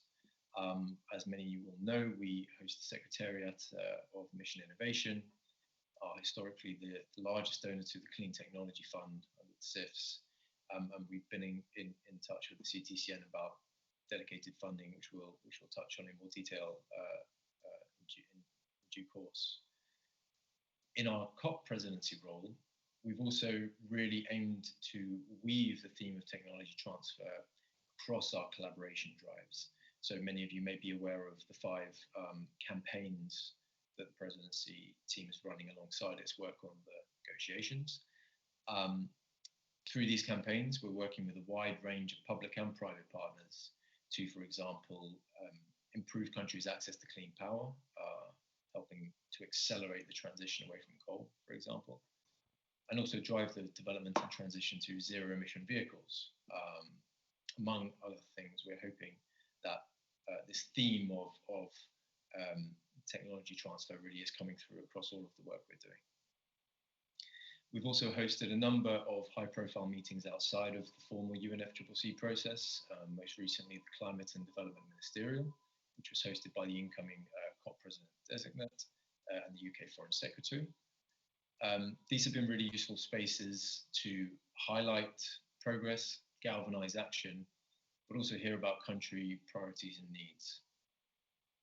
Looking forward, we're preparing a number of events around the regional climate weeks over the coming months, which will provide further space, we're hoping, for action. We're also in discussions with the CTCN Secretariat regarding how we might support a donor roundtable later in the year, recognising obviously the challenges and constraints facing the CTCN at the moment, and the interest of parties in addressing those. A brief note on the negotiations process themselves, maybe less for this body, but just to reiterate that the presidency is committed to enabling progress across all of the mandates we've been given and securing an outcome that respects and reflects the interests of all parties. We're delighted that the COP Bureau has agreed that the June subsidiary body meetings will proceed virtually. We're working with Chile and the SB chairs, Secretariat and parties to identify the most effective way forward on that front. I should also mention that the UK Prime Minister and COP President-designate are firmly committed to pursuing an in-person COP in any way possible. So I'll stop my remarks there, but thank you again for letting me take the floor. I'd like to say the door is open to contact the presidency directly if there is a way that parties or board members feel that we could further support your work. And in the meantime, looking forward to the rest of the discussion over the coming days. So thanks very much. Back to you, Mo. Thank you very much for that, Dominic. And it's very encouraging to hear about your high ambition ahead of COP26, and we are all looking forward to cooperate with you. So now, actually, unfortunately, we're a bit late in our schedule, so we propose here to not to have a break, but rather to continue to the next agenda item, the report from the CTCN Director. So back over to you, Ping. Thank you, Ma. So since we will not have break, if there's any need, you can just take a break on yourself. So let's go to our next agenda item. It's the report from the CTCN Director. So Rose, the floor is yours, please. Thank you very much, Ping. I'm very privileged this afternoon to present to you the results of the CTCN for 2020. I say I'm privileged because really there's a whole large group of people who are responsible for these results. The CTCN Secretariat staff who sit in Copenhagen, in Nairobi, in Paris, in Vienna, and now in Mexico and in Bangkok. But we also have a lot of, I think it's Mark who referred to this, that there are a lot of core staff within Unep and UNIDO who support our work. And so this is really a reflection of the teamwork and the support of the host agencies. Slide, please. As I did mention when we were with the Technology Executive Committee, that 2020 was only the second year when we operationalized the technology framework of the Paris Agreement. And it was also only the first year when we operationalized the CTCN's updated monitoring and evaluation system that allows us to track, evaluate, and report on our activities, results, and most importantly, the impacts of the services that we deliver to the member states. And so because of that, our reporting now, you will have noticed, is structured around the 5 thematic areas of the technology framework under the Paris Agreement. This allows us really to give member states and you, the advisory members, an opportunity to see exactly what it is that we are doing that supports the implementation of Article 10 of the Paris Agreement. We did mention the challenges of 2020 really, and how quickly with the support of our host agencies we were able to reconfigure our work and make sure that we continue to deliver according to the mandate that had been given to us for that year in Paris. And as I did mention before, that in spite of the many challenges we faced in 2020, it included some of us actually in the Secretariat getting sick, family members getting sick, but also simply not being able to travel, and many of our counterparts in the advisory board, but also in the country offices facing exactly the same challenges we're facing. So a lot of our work on capacity building and in-country consultation couldn't happen. But we were able, again, with the support of the host agencies that put at our disposal several platforms to engage virtually to complete our work. So in fact, we were able to achieve 108% implementation against the 2020 annual operating plan and budget that you approved for us when we were in Paris before the pandemic.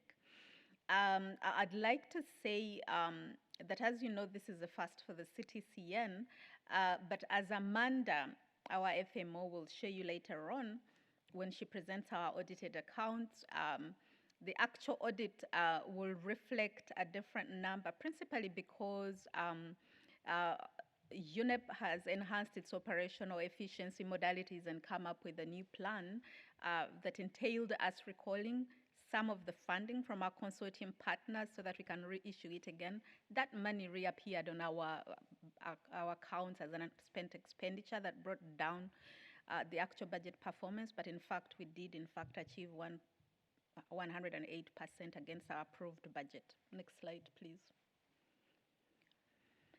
So I will start by presenting to you some of the work that we did under innovation, which is the first theme under Article 10 of the Paris Agreement, and that is in relation to innovation. I think the more prominent of that was the work we've done in leveraging funding through the Adaptation Fund, where we have partnered with UNDP with the support of Unep to secure $10 million to support innovative adaptation practices. The partnership with UNDP is very good because it allows us to offer two mutually supporting windows for member states. One, that is grants that are given directly to innovative proponents, and the other, the technical support that we offer through the CTCN work. And this has proven to be an extremely fruitful partnership as we start. We launched this program of work in November 2020, and we had 700 participants. We'll be happy to report to you at the end of this year on the progress that we are making, but I can assure you that we are making very good progress on this program of work. Next, please. Again, in relation to innovation, our colleagues in the Katia has mentioned the work we are doing with the Jeff Challenge program for adaptation again, and we have been able to work with our member states to successfully identify 3 cities that we can work with, 1 for each region. So for the Pacific Islands, we are working with Antigua and Barbuda on Nelson's Dockyard National Park. In Africa, we are working with Mozambique. And in Asia, we are working in Laos. And basically, we are going to support these countries to do many things. But I think principally, we are helping them with adaptation, technology, financing plans for these 3 medium-sized cities. And the idea is to enable them to identify, projects that can be scaled up for financing to develop these cities. And we'll be able to present these results going forward. On innovation, we've also worked extremely well with the Women and Youth constituency in the UNFCCC. And in terms of gender, we have continued our work on the gender justice climate solutions. And we've done a lot of work, especially in capacity building and women's entrepreneurship. And I'm very pleased to report that as part of the capacity building work we've done with our partners, 70% of the participants who participated in our capacity building work have actually been able to access funding to upscale or replicate the green technology solutions. We capacitated them through our entrepreneurship training. We've had very good and fruitful collaborations with the youth constituency in the UNFCCC. And over the last year and carrying on into 2021, we've been working on the Youth Climate Innovation Labs, where we are working with the young people in Africa and Asia. Later this year, we'll move on to Latin America to present to us innovative ideas for climate mitigation and adaptation. When we launched this program, we received 737 applications from young people. So as we say, the demand for citizen services is really quite high. And we came up with some really amazing solutions. We were able to work with them through a combination of mentoring to identify the 11 final startups to participate in an academy where we paired them with leading entrepreneurs to help them incubate their innovative ideas into businesses that will go on to be SMEs. We've found this to be an extremely important area of work, and going forward, we want to identify how we can really tap on these innovative ideas coming out of the young women and men that we work with on adaptation and mitigation, because they are really very context specific to the countries they come from. Next slide, please. On implementation, which really covers the core of the work we do on technical assistance, in 2020, we served 75 countries through technical assistance. And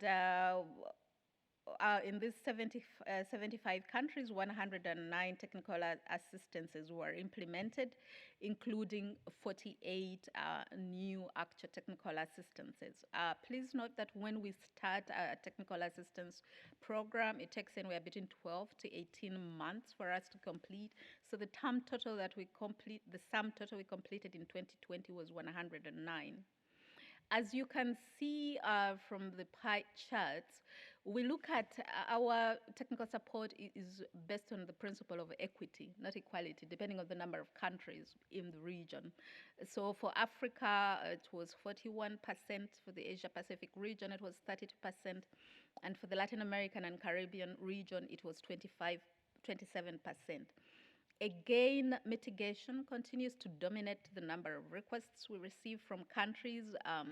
There is only a 17% request from adaptation, and that's why we are really keen that we are working with both the Adaptation Fund and UNDP to support more innovative ideas for adaptation in order for us to grow our portfolio on adaptation. Next slide, please. Again, on implementation, a lot of our work includes providing fast technical assistance for countries that need from things like feasibility studies to enable them to leverage money, to simply support for legislative processes. So last year, we supported 6 of those. But we also had 6 multi-country technical assistances. As we said, while initially a lot of the requests were a single country, we are increasingly getting multi-country requests. And we supported 11 countries to undertake TNAs and TAPs. Yesterday, we talked a little bit about TAPs when we were with the TEC, and today I think also our colleagues from the Adaptation Committee also talked about the TAPs. Emerson has so ably presented on the work we've done with the GCF, standing at 21 readiness proposals representing 21 countries that we worked with. And in the work we did in 2020, we were able to leverage $240 million for around $1.5 million that we spent. If you look at page 17 of the detailed report we sent you, you will see how we arrived at that 240 million, where each of that amount of money was leveraged. I think the point this shows is that for really a reasonable amount of money, CTCN is able to work with member states to leverage a large amount of money. Some of that leveraging actually comes from the GCF readiness work we do. And so I think someone was asking about the value add. There's a real value that comes out of the work that we do out of the GCF readiness work, but also out of the regular technical assistance that we provide to member states. I will give you a quick snapshot in terms of our regional outlook so that you get those numbers in the regional context. Those were global numbers. So in the Asia Pacific region, we served 15 new countries, and 29% of those requests were in relation to adaptation. In fact, Asia had the largest number of requests on adaptation at 29%. The majority of the requests in the Asia Pacific region relate to low emission transportation, energy efficiency, risks in coastal zones, and a large share of the pro bono work that we did in 2020 also went towards the Asia Pacific region. We received interesting technical assistance requests in the Asia Pacific region on ocean energy in Nauru, power to gas in Laos, and carbon mineralization in Vietnam. Of the 21 GCF readiness countries that we served globally last year, 12 were from the Asia Pacific region. 5 were from the Asia Pacific region. Africa had the highest number of requests, 21 countries in total, and the majority of the requests related to circular economy, energy efficiency again, and then support for conducting TNAs and TAPs. And another interesting trend that came out of Africa was requests for support to develop national frameworks for leapfrogging to energy efficient appliances and equipment, with the focus on refrigerators and distribution transformers. This was a multi-country request that came from 8 countries. We also supported 14 countries to access their GCF readiness funds from Africa. In Latin America and the Caribbean region, we received 12 new requests from the countries there. The majority of the requests related to circular economy and agroforestry. So we do quite a bit of work on nature-based solutions, as it is called now, and also the technologies that support nature, including agroforestry. We have 9 countries that we are working with on circular economies, supporting them to develop roadmaps. In Costa Rica, we are working with the country to develop a circular economy at local level. And we are also supporting Mexico, that is now the host of our regional office, in a technical review of their existing legal framework for the implementation of the circular economy policy. In the Latin American Caribbean region, we've worked under the NDC partnership through Unep to support 4 technical assistances in that country. We had our colleague, the Deputy Director for the NDC partnership, join us for the panel yesterday in a joint session with the tech, and he talked a little bit about some of the work we are doing. In terms of collaboration and stakeholder engagement, which is the 3rd theme under the technology framework, last year we received 101 new members in the CTCN network, bringing our total to 624 members. Almost half of these members were private sector organizations, and these were closely followed by research and academic institutions and NGOs. The largest sectors of expertise in these network members that joined were largely renewable energy, energy efficiency, and water. You will notice that Asia Pacific region brought in the largest number of network members at 34%, closely followed by Europe at 33%. And then 11% of the network members that joined us in 2020 were from North America and Africa, respectively, and then 10% from the Latin America and Caribbean region.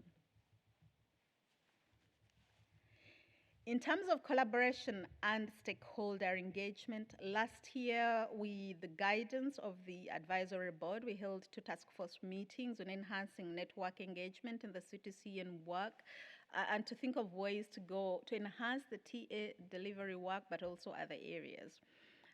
So as I reported, we did implement the guidance you provided to us, and we are happy to report that 75% of all the new technical assistance was in fact implemented by network members in 2020. Because of the requirement that they partner with local network members, we have seen that 15 of the new members from Africa and 1 from Asia actually joined the network as a result of their partnership in the bidding process through our network members, which is really achieving the objective of helping build the capacity of more network members from especially the developing countries. And we did, under UNON, supported by Unep, establish a system for providing feedback to network members so that they enhance their opportunities for winning TA requests. We also did hold a number of series with network members that were tailored towards briefing them on the new opportunities and how to engage and to provide feedback. We had 3 tailored briefings that were conducted for the civil society, private sector, and RD&D sectors.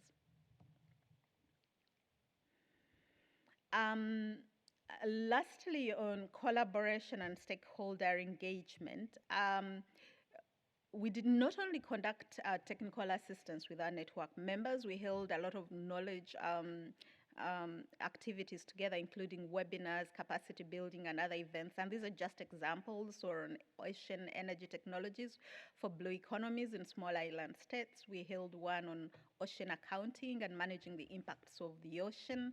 And we held another event on bioenergy and carbon capture and storage, focusing on delivering negative emissions with bioenergy, biofuels, and waste to energy.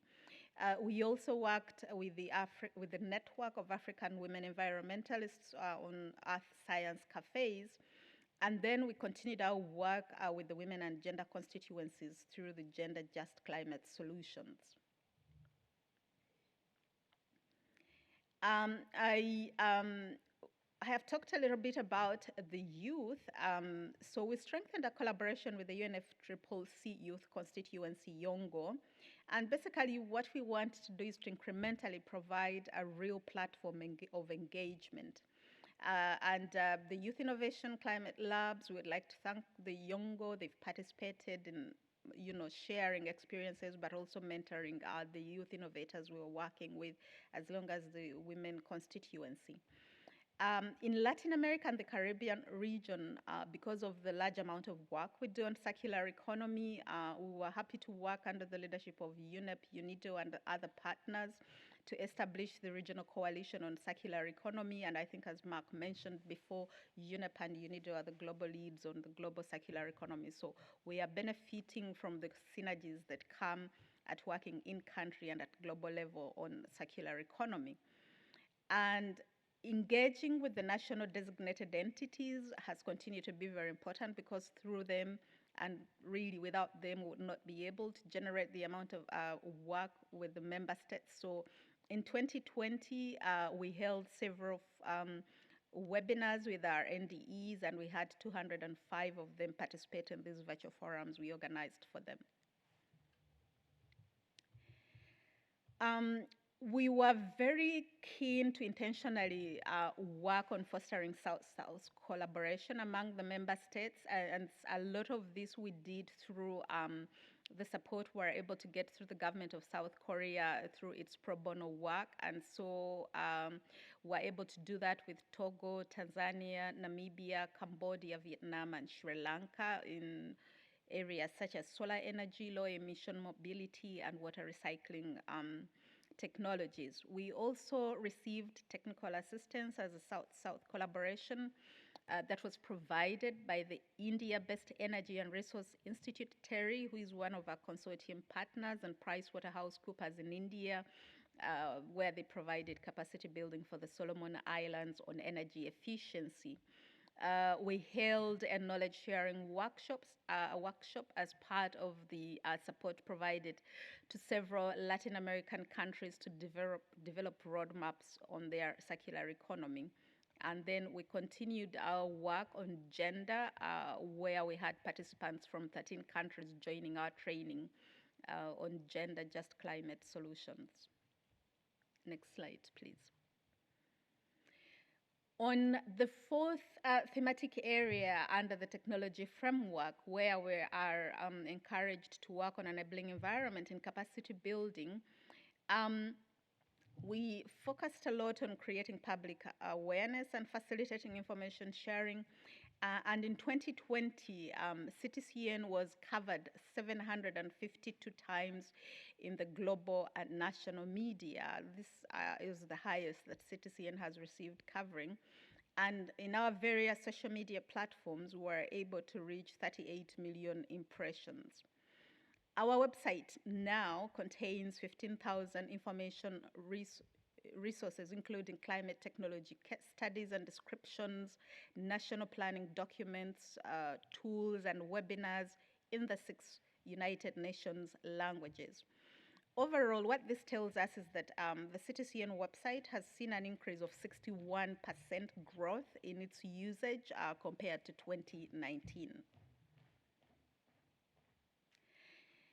In terms of enabling environment, in order to facilitate information sharing, with the support of a secondee from the government of Korea on innovation, we've been able to work on 2 publications that really analyze the role of CTCN as a technology and innovation matchmaker.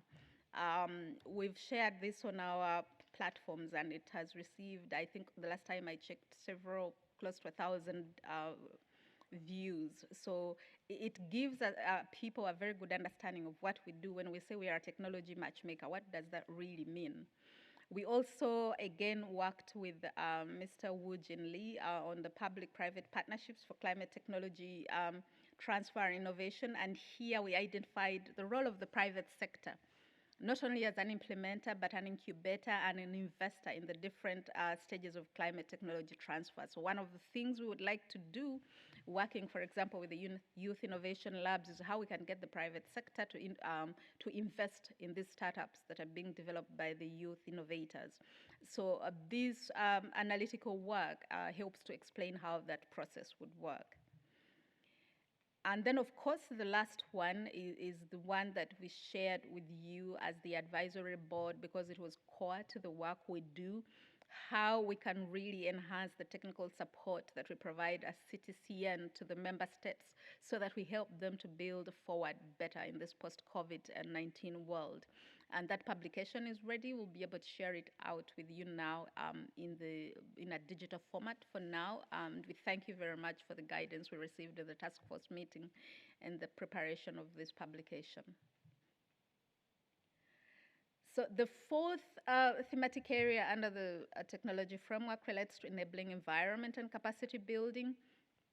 And here we've focused on our collaboration with the financial mechanisms and the facilitating access to finance. It's a bit repetitive, but just to emphasize what we've said with the GCF, we supported 21 countries to access GCF readiness funds, just over $8 million in 2020. With the Global Environment Facility, we supported 13 countries with technical assistance on promoting accelerated transfer and scaled up deployment of mitigation technologies. This program of work ended in December 2020. We would also like to report under this our partnership with the NDC, where we worked with 4 countries to support them on a vision to concept to fast track the implementation of their NDCs and to enhance their ambition in their updated NDCs, especially through technology. And our pro bono work, which is part of the work we've been doing in enhancing collaboration, in 2020, we received pro bono worth $719,000 from the Republic of Korea alone, and this money supported 8 projects in 8 countries. In addition, we received pro bono from USAID to develop our M&E work, which, as you can see, has really greatly enhanced the manner in which we report our results to you as the advisory board and by extension to the COP. And lastly, on support, we have focused on implementing our monitoring and evaluation framework and enhancing how we can track CTCN performance.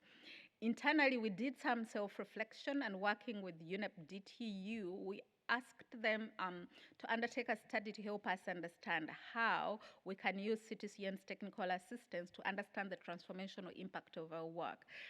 That analytical work that was internal and helped us self-reflect has really helped us capture much more the kind of data and information that we need to feed into our results framework, and going forward, you're going to see that.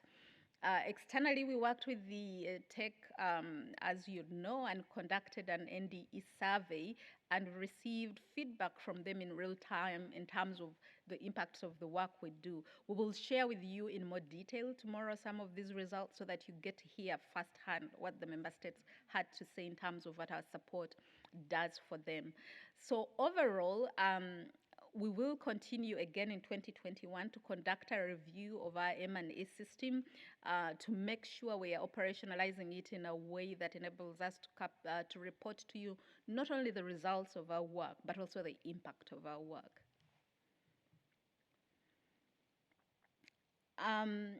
So the work we do is very closely linked to the Technology Executive Committee, and so I'd like to start by the last part first, that for the first time, I think we've been able to work together with the Technology Executive Committee to develop a joint work program. And we focused on 2 areas that are really important for the work we are doing right now, which is the technology and NDCs, especially within the light of the new NDCs, and then the work we are doing on gender and technology. But we also worked very closely with our colleagues in the Secretariat and in the tech on the organizing 4 regional technical expert meetings, or the terms as we call them, on climate smart cooling solutions for sustainable buildings. And then also, if you remember last year, in lieu of the COP, the climate dialogues on fostering innovation to help countries build climate resilience. Both of these were extremely successful and we had a very good turn up. If you look at our report in the annex, we show you the details of who attended and how many people attended. So that is also additional work we did in terms of support.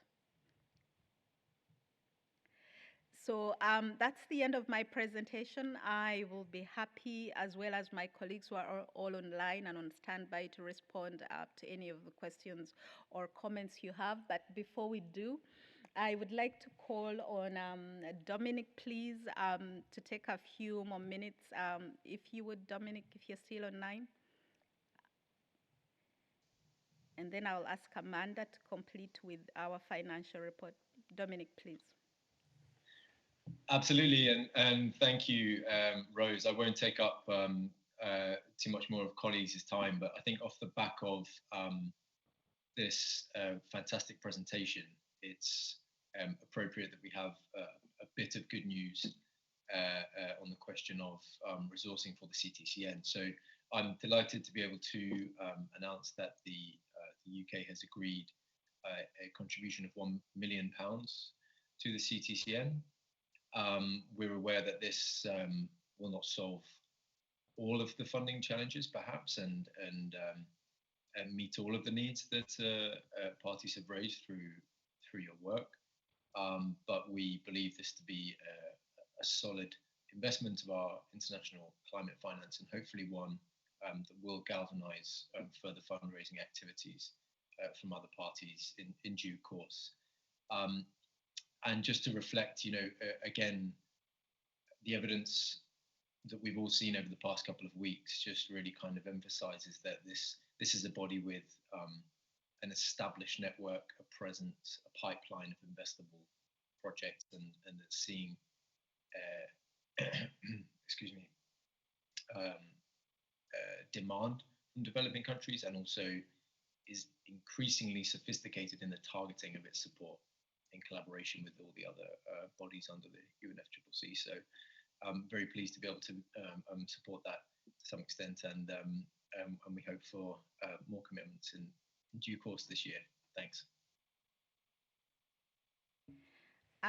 Thank you, Dominic. I just want to add on to that to say that the funding from the UK government is significant, and we're grateful because it comes to our trust fund as an earmarked funding. And as the advisory board, you know very well, every time we discuss our funding, the importance of us receiving these resources. They allow us to truly respond to the member states, so that we maintain our demand-driven mandate as it was given by the COP. So that is a very important component of the work, and we're grateful. As Dominic said, we've held conversations with him and his colleagues on how else we can leverage the support of the COP presidents here, and we look forward to that, especially with the support of our host agency, Unep, as Mark explained already. And the second part of my presentation is what Amanda does. All this work and the money we spend is something Amanda and Nima provide oversight for and make sure we produce an audit report that accounts for the resources that have been given to us as voluntary contributions by member states.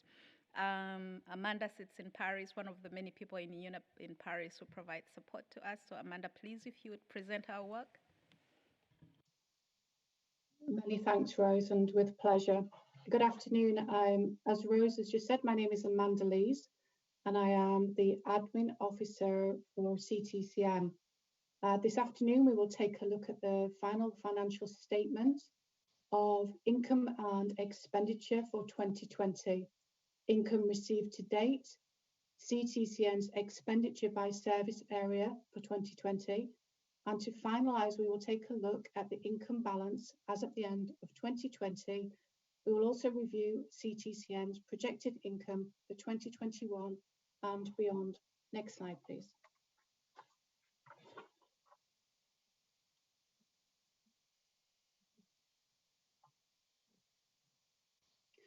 Document AB 2021-17 15.1 is the final financial statement of income and expenditure which is presented today for your endorsement.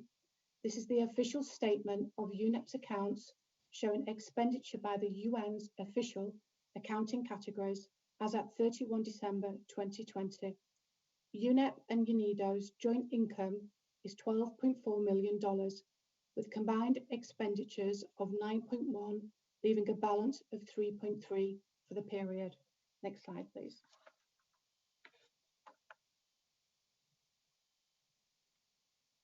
The total cash received by CTCN in 2020 is US $12.4 million, as elaborated in this slide. You can see we have highlighted against each pledge if it was an existing contribution or a new contribution for 2020. And as you can see, which we're happy to share with you, the CTCN has secured several new contributions in 2020. In addition, CTCN has also received pro bono support of approximately $719,000 US. Next slide, please. This slide shows expenses against the approved budget by CTCN's service area, the blue bar being the approved budget. Despite the challenges faced during the pandemic, CTCN has achieved a financial implementation rate of 108% against the approved budget of $10 million US. Due to negative expenditures of approximately $1.47 million, which Rose actually mentioned earlier, this is a result of the closure of unliquidated commitments from previous years against the framework agreement with our consortium partners. The net financial implementation rate for 2020 is therefore reflected in the official statement as 93%, but please let's not get away from the fact that the real implementation rate was 108%. During 2020, could you go back, please? Sorry. During 2020, CTCN delivered $6.7 million US on technical assistance, $173,000 on outreach and communication, $298,000 on NDEs, $354,000 on KMS, $651,000 on capacity building, $65,000 on monitoring and evaluation, and just over $1 million on CTCN operations. Next slide, please.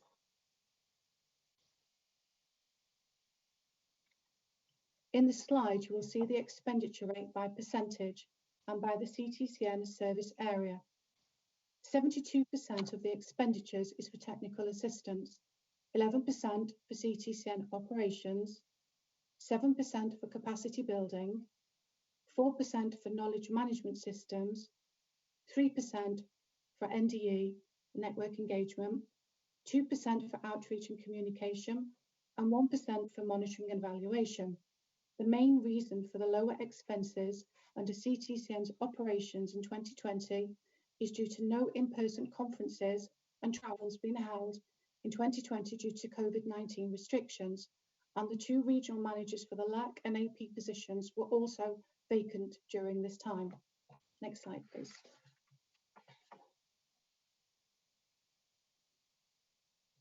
At the end of 2020, CTCN's fund balance is $23.1 million US. You can see from this slide the breakdown of the funds by donor, conditionalities attached, and the validity period of each contribution.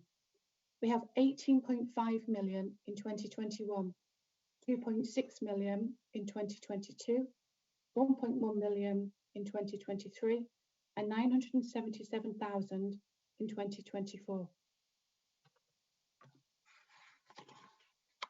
Next slide, please.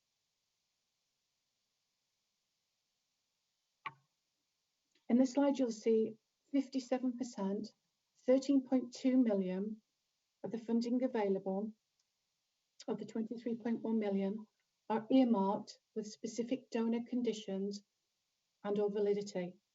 28%, $6.4 million, are from other mechanisms such as the Green Climate Fund, Adaptation Fund, and the NDC Partnership.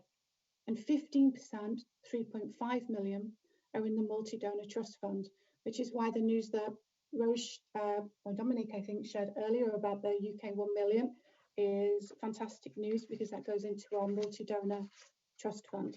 Next slide, please. To date, we have secured a total contribution of US dollars 82 million, 67 million from voluntary contributions and 15 million from other mechanisms. I would like to take this opportunity to thank our donors for their continued support to the CTCN. I'm happy to take any questions after this presentation. Thank you so much.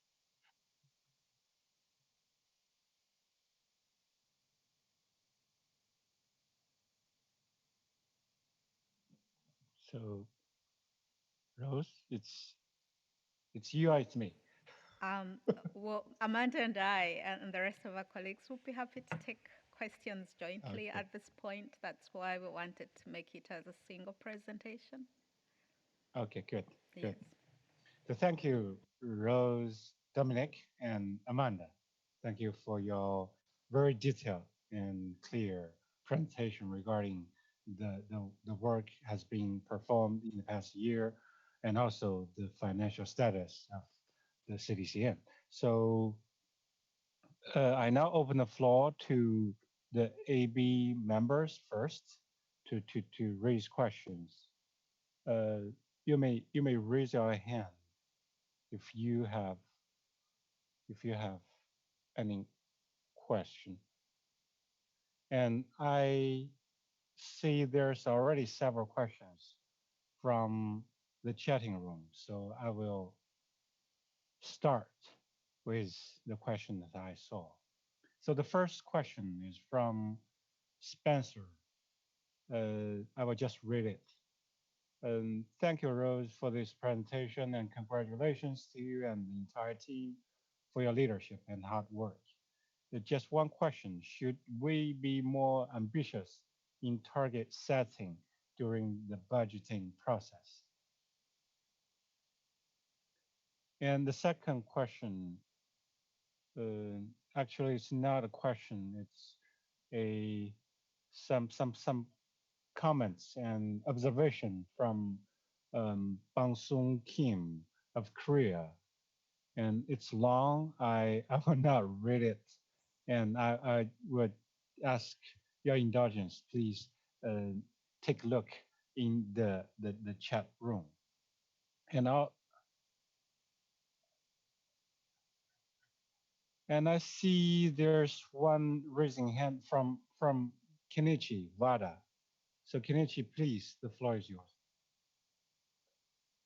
Thank you, Chair, and thank you, Rose, for your comprehensive presentation. First of all, I would like to thank the CTCN Secretariat for their continued CTCN operation under this difficult situation of the coronavirus pandemic.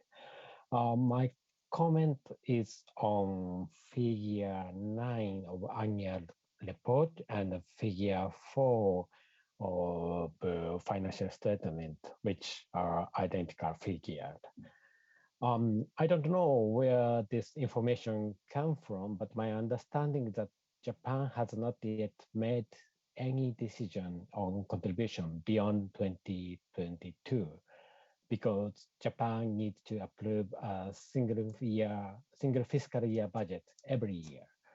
And also, Japan has not limited the use of funds to Asian country at this moment. So this figure contains long information, and I cannot endorse this financial statement unless it is corrected.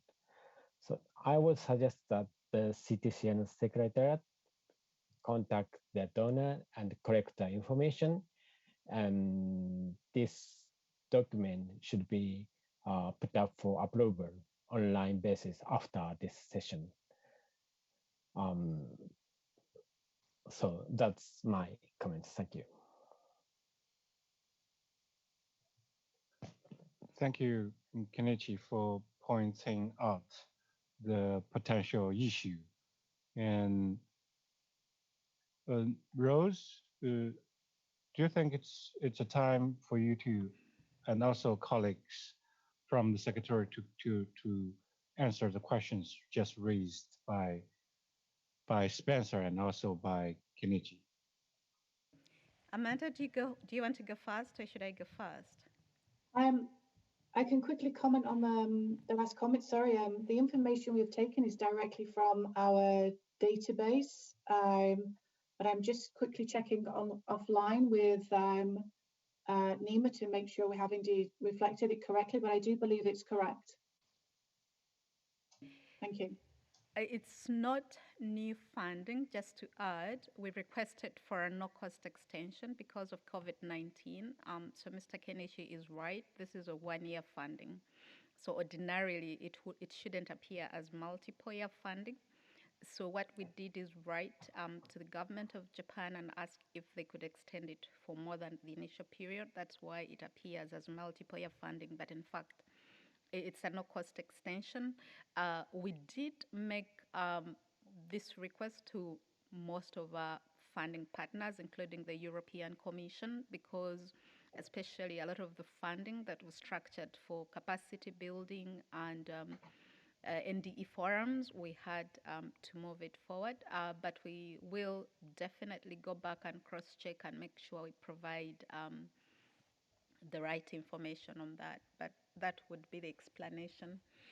On the question that Spencer raised on ambition, there is real merit to us raising our ambition because, as I have said, I think this is the third AB now that the number of requests definitely is outstripping our capacity to deliver based on the resource envelope we have. On the Adaptation Fund alone, we received 70 requests. And this is just in the first round. So I believe after several years we've learned, we have a very good network now that has the capacity to deliver. And the delivery model in both our host agencies is very good. And we've got an additional delivery model through UNOM that was made available to us through Unep. I believe as we go into the third program of work, I think this would be a good time for us to think about how we can raise that ambition in a realistic and strategic way. And so I think this would be a conversation that would be happy to work with the advisory board and seek your guidance on how we can raise this ambition. But there's definitely room for that based on the number of requests that we are getting from the member states. In fact, I was discussing, we're having a meeting with the managers, and we are now, our biggest concern is how to manage expectations because of the increasing number of demands and our inability to respond to all of them because we simply do not have all the resources. In terms of the liaison office, Mr. Ping, I read the comment. I think one of the important things that I would like to highlight, the important point that Mr. Kim made is that in addition to our liaison office allowing us to enhance our engagement with GCF, it is also really going to help us be the center for our innovation and R&D work. That is one of the things we want to work with.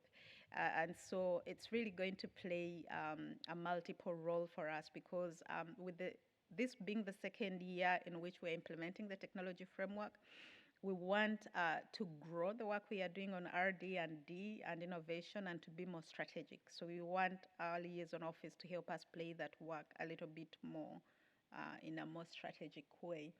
And yes, I think Mark mentioned this because of Corona and a few other things. There's been a delay, but I know that the legal team in Unep is working extremely hard and they are at the tail end of working with the government of Korea on this. Otherwise, the principal work program was agreed with them and us as a secretariat a long time ago.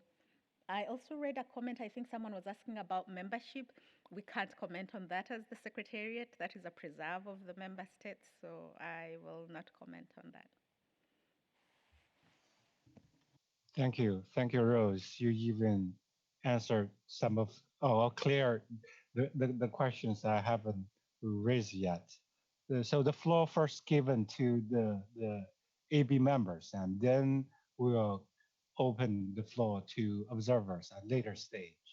Kenichi, I hope the answer from Rose clarifies your question. If you have further comments and interventions, please raise your hand again. So I see the hand from Shiv of the United States. So Shiv, please ask your question. The floor is yours. Thanks, Ping. And yeah, good morning, good afternoon, everyone. It's really nice to see everyone, and it's really nice to be part of these discussions with the renewed focus and leadership of the United States on these issues. It's really nice to be here. And thank you to the Secretariat, and thank you, Amanda, for your presentation. Really helpful. I just kind of have a follow-up to Spencer's question, actually, about raising ambition, and just wondering if there's some kind of strategic opportunity to maybe highlight the missed opportunities that the CTCN is facing in terms of lack of funding, what the CTCN can do more with increased funding. I know specifically for me, these kind of questions are coming up in terms of how we're going to support the CTCN in the future. And it would be really helpful to have some kind of document or PowerPoint or just some notes on opportunities that I've missed that could be helpful in kind of messaging the CTCN's value to new leadership. But just a thought there, and we'd be happy to kind of take this discussion offline with Rose and colleagues if that's helpful. But yeah, that's it for me, and it's nice to be part of the discussion, and looking forward to the rest of today and tomorrow. Thanks. Thank you, Shiv. Let's take one more question before I ask the Secretary to providing answers. So Merapi, I saw you raise your hand. The floor is yours.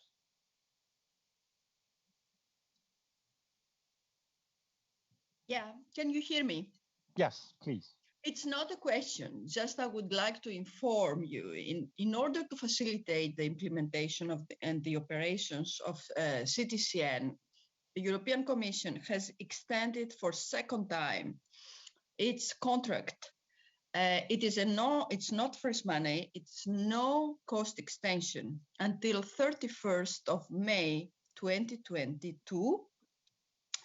And in addition, in order to offer liquidity, we have paid almost the whole amount of 7 million euros, apart 150 something thousands that they have been can be claimed from towards the end of this period. Thank you. Thank you, Merapi. Rose, I think you can. Thank you, Merapi, for providing the information.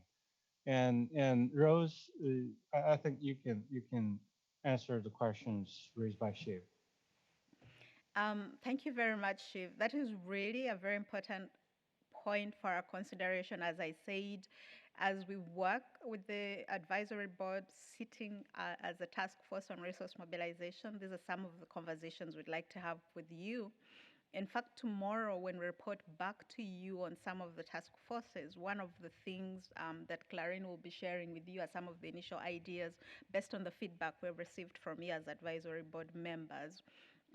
In terms of projections for how we see this, because this is a very important year for the CTCN. So tomorrow we would like to begin to share with you some initial ideas on how we think we can position ourselves in terms of messaging better what our value proposition is, but also what we think some of the missed opportunities are and what we could really do if we had all the resources. I mean, if you look at our work program now on adaptation, the low request, low number of requests we have, but with a program of work that allows us to work proactively with members under the Adaptation Fund, the amount of interest we've been able to generate, what we could do would be transformation in terms of what the Paris Agreement wants to see.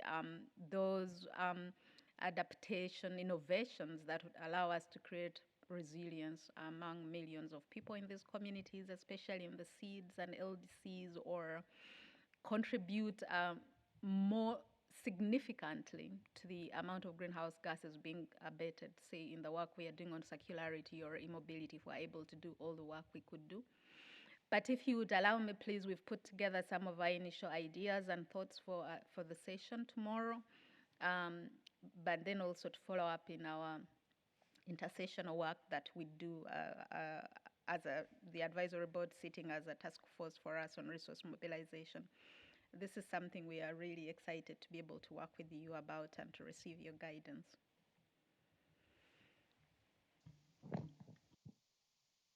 Thank you, Rose. I saw Amanda. Do you have anything to add? Thank you. I would just like to confirm that what Merope mentioned earlier is absolutely correct. They released the full amount of cash to us in order for us to implement our activities, of which we're very grateful for. So thank you very much. And we have just checked the donor agreement for Japan MOE, and there are no cost extension. It is valid through 31st of December 2024. Now we can share that signed donor agreement if needs be in order to have the financial statement endorsed. So if you could let me know what's required from our side, I think that would be great. Thank you. Thank you, Amanda, for providing this additional information. So Kenichi, based on the information and provided by the Citizen Secretary, do you think do you have any like suggestions on how we move forward if we want to endorse the financial statement today or at this AB meeting? I don't know about the contract, but if you can explain it to the MOE and get their approval, that's fine for me. At least at this moment, they have not agreed to the figure. So please, I would like to ask Secretary to contact the MOE and get them their approval. Okay, thank you, Kenichi. I would also suggest the Secretary, is it possible to share the donor agreement with Kenichi, so from his angle he can also approach to the MOE of Japanese government, if that allows. Yes, absolutely. No problem at all. We can share that as soon as the meeting finishes. Okay, thank you. Thank you.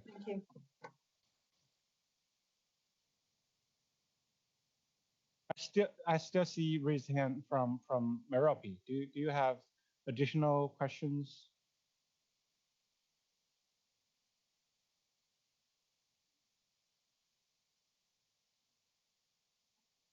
Okay.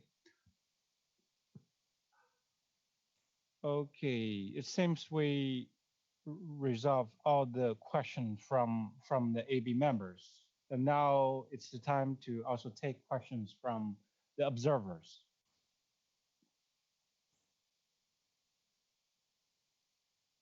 And also, if any AB members have questions, you can raise it at any time.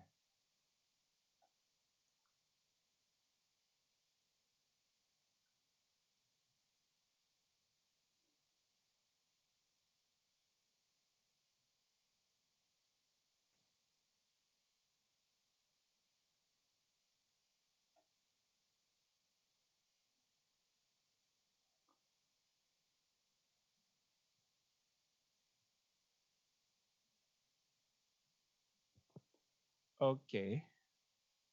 Seeing no more raised hand,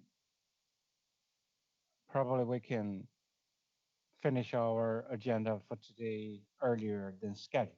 But regarding the financial statement, we are not able to endorse it now, but I hope after the meeting ends today, further efforts will be made, so will allow us to endorse the financial statement tomorrow before we end our meeting, 17th AB meeting tomorrow. Mr. Chair, Okay. Please. can you hear me? I'm Yes, sorry. yes, yes. I believe that representative from the Women and Gender Constituency Observer wanted to raise a question, but she, I think, maybe came in too late to be able to speak. I don't know, since we are early, is it still possible? And I suppose it's not regarding financials, but an earlier point in the agenda. Any possibilities for her to raise her question? Yes, for sure. I didn't see any raised hand. So Okay. yes, sure. So it's Cassie, right? Cassie Yingtong Lee from WGC, right? Thank you so much, Chair, for the Hi, floor. Cassie. Yeah. I'm Kathy, representing WGC, the Women and Gender Constituency, and so my question is regarding the Adaptation Committee presentation by Kazam. I'm not sure if Kazam is still in the meeting, but we have a question on whether why the AC has decided not to compose a specific gender gap report, as many UN publications have shown how gender considerations are vitally important in adaptation policies. Thank you. Thank you, Cassie. And it seems I didn't see Kazam in the, maybe he already left, but I think probably you will be able to have his email. I think he shared in his presentation about the email of AC. I think you probably can ask your question directly by email to them. Will that be okay? Yeah, thank you so much, Chair. Okay, thank you. So good.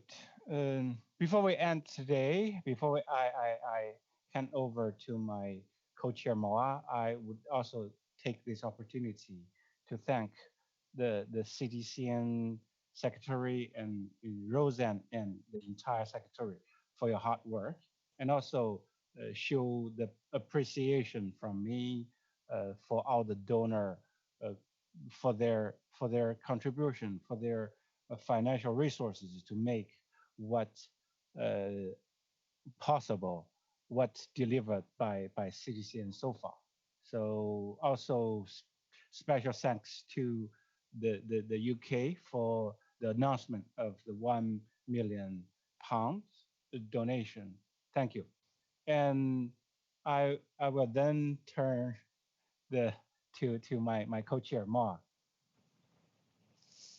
Thank you, Ping. And also from my side, thank you very much, everyone. And congratulations to CTCN on this annual report and the success from last year, despite the big challenges with the pandemic. So dear colleagues, AB members and CTCN Secretariat and observers, thank you for joining the meeting today. And also thank you for great interventions from our colleagues from Unep, UNIDO, Adaptation Committee, SCF, GEF, GCF, and from the UK. And we hereby would like to close the meeting for today, and we propose to continue the meeting tomorrow. So thank you very much and see you tomorrow. Thanks. Thank you, Ma. See you tomorrow. Bye, everyone. Bye. Thank you and goodbye. Bye-bye. Thank you. Goodbye. Bye-bye. Thank you. Goodbye. Bye, Matt. Thank you.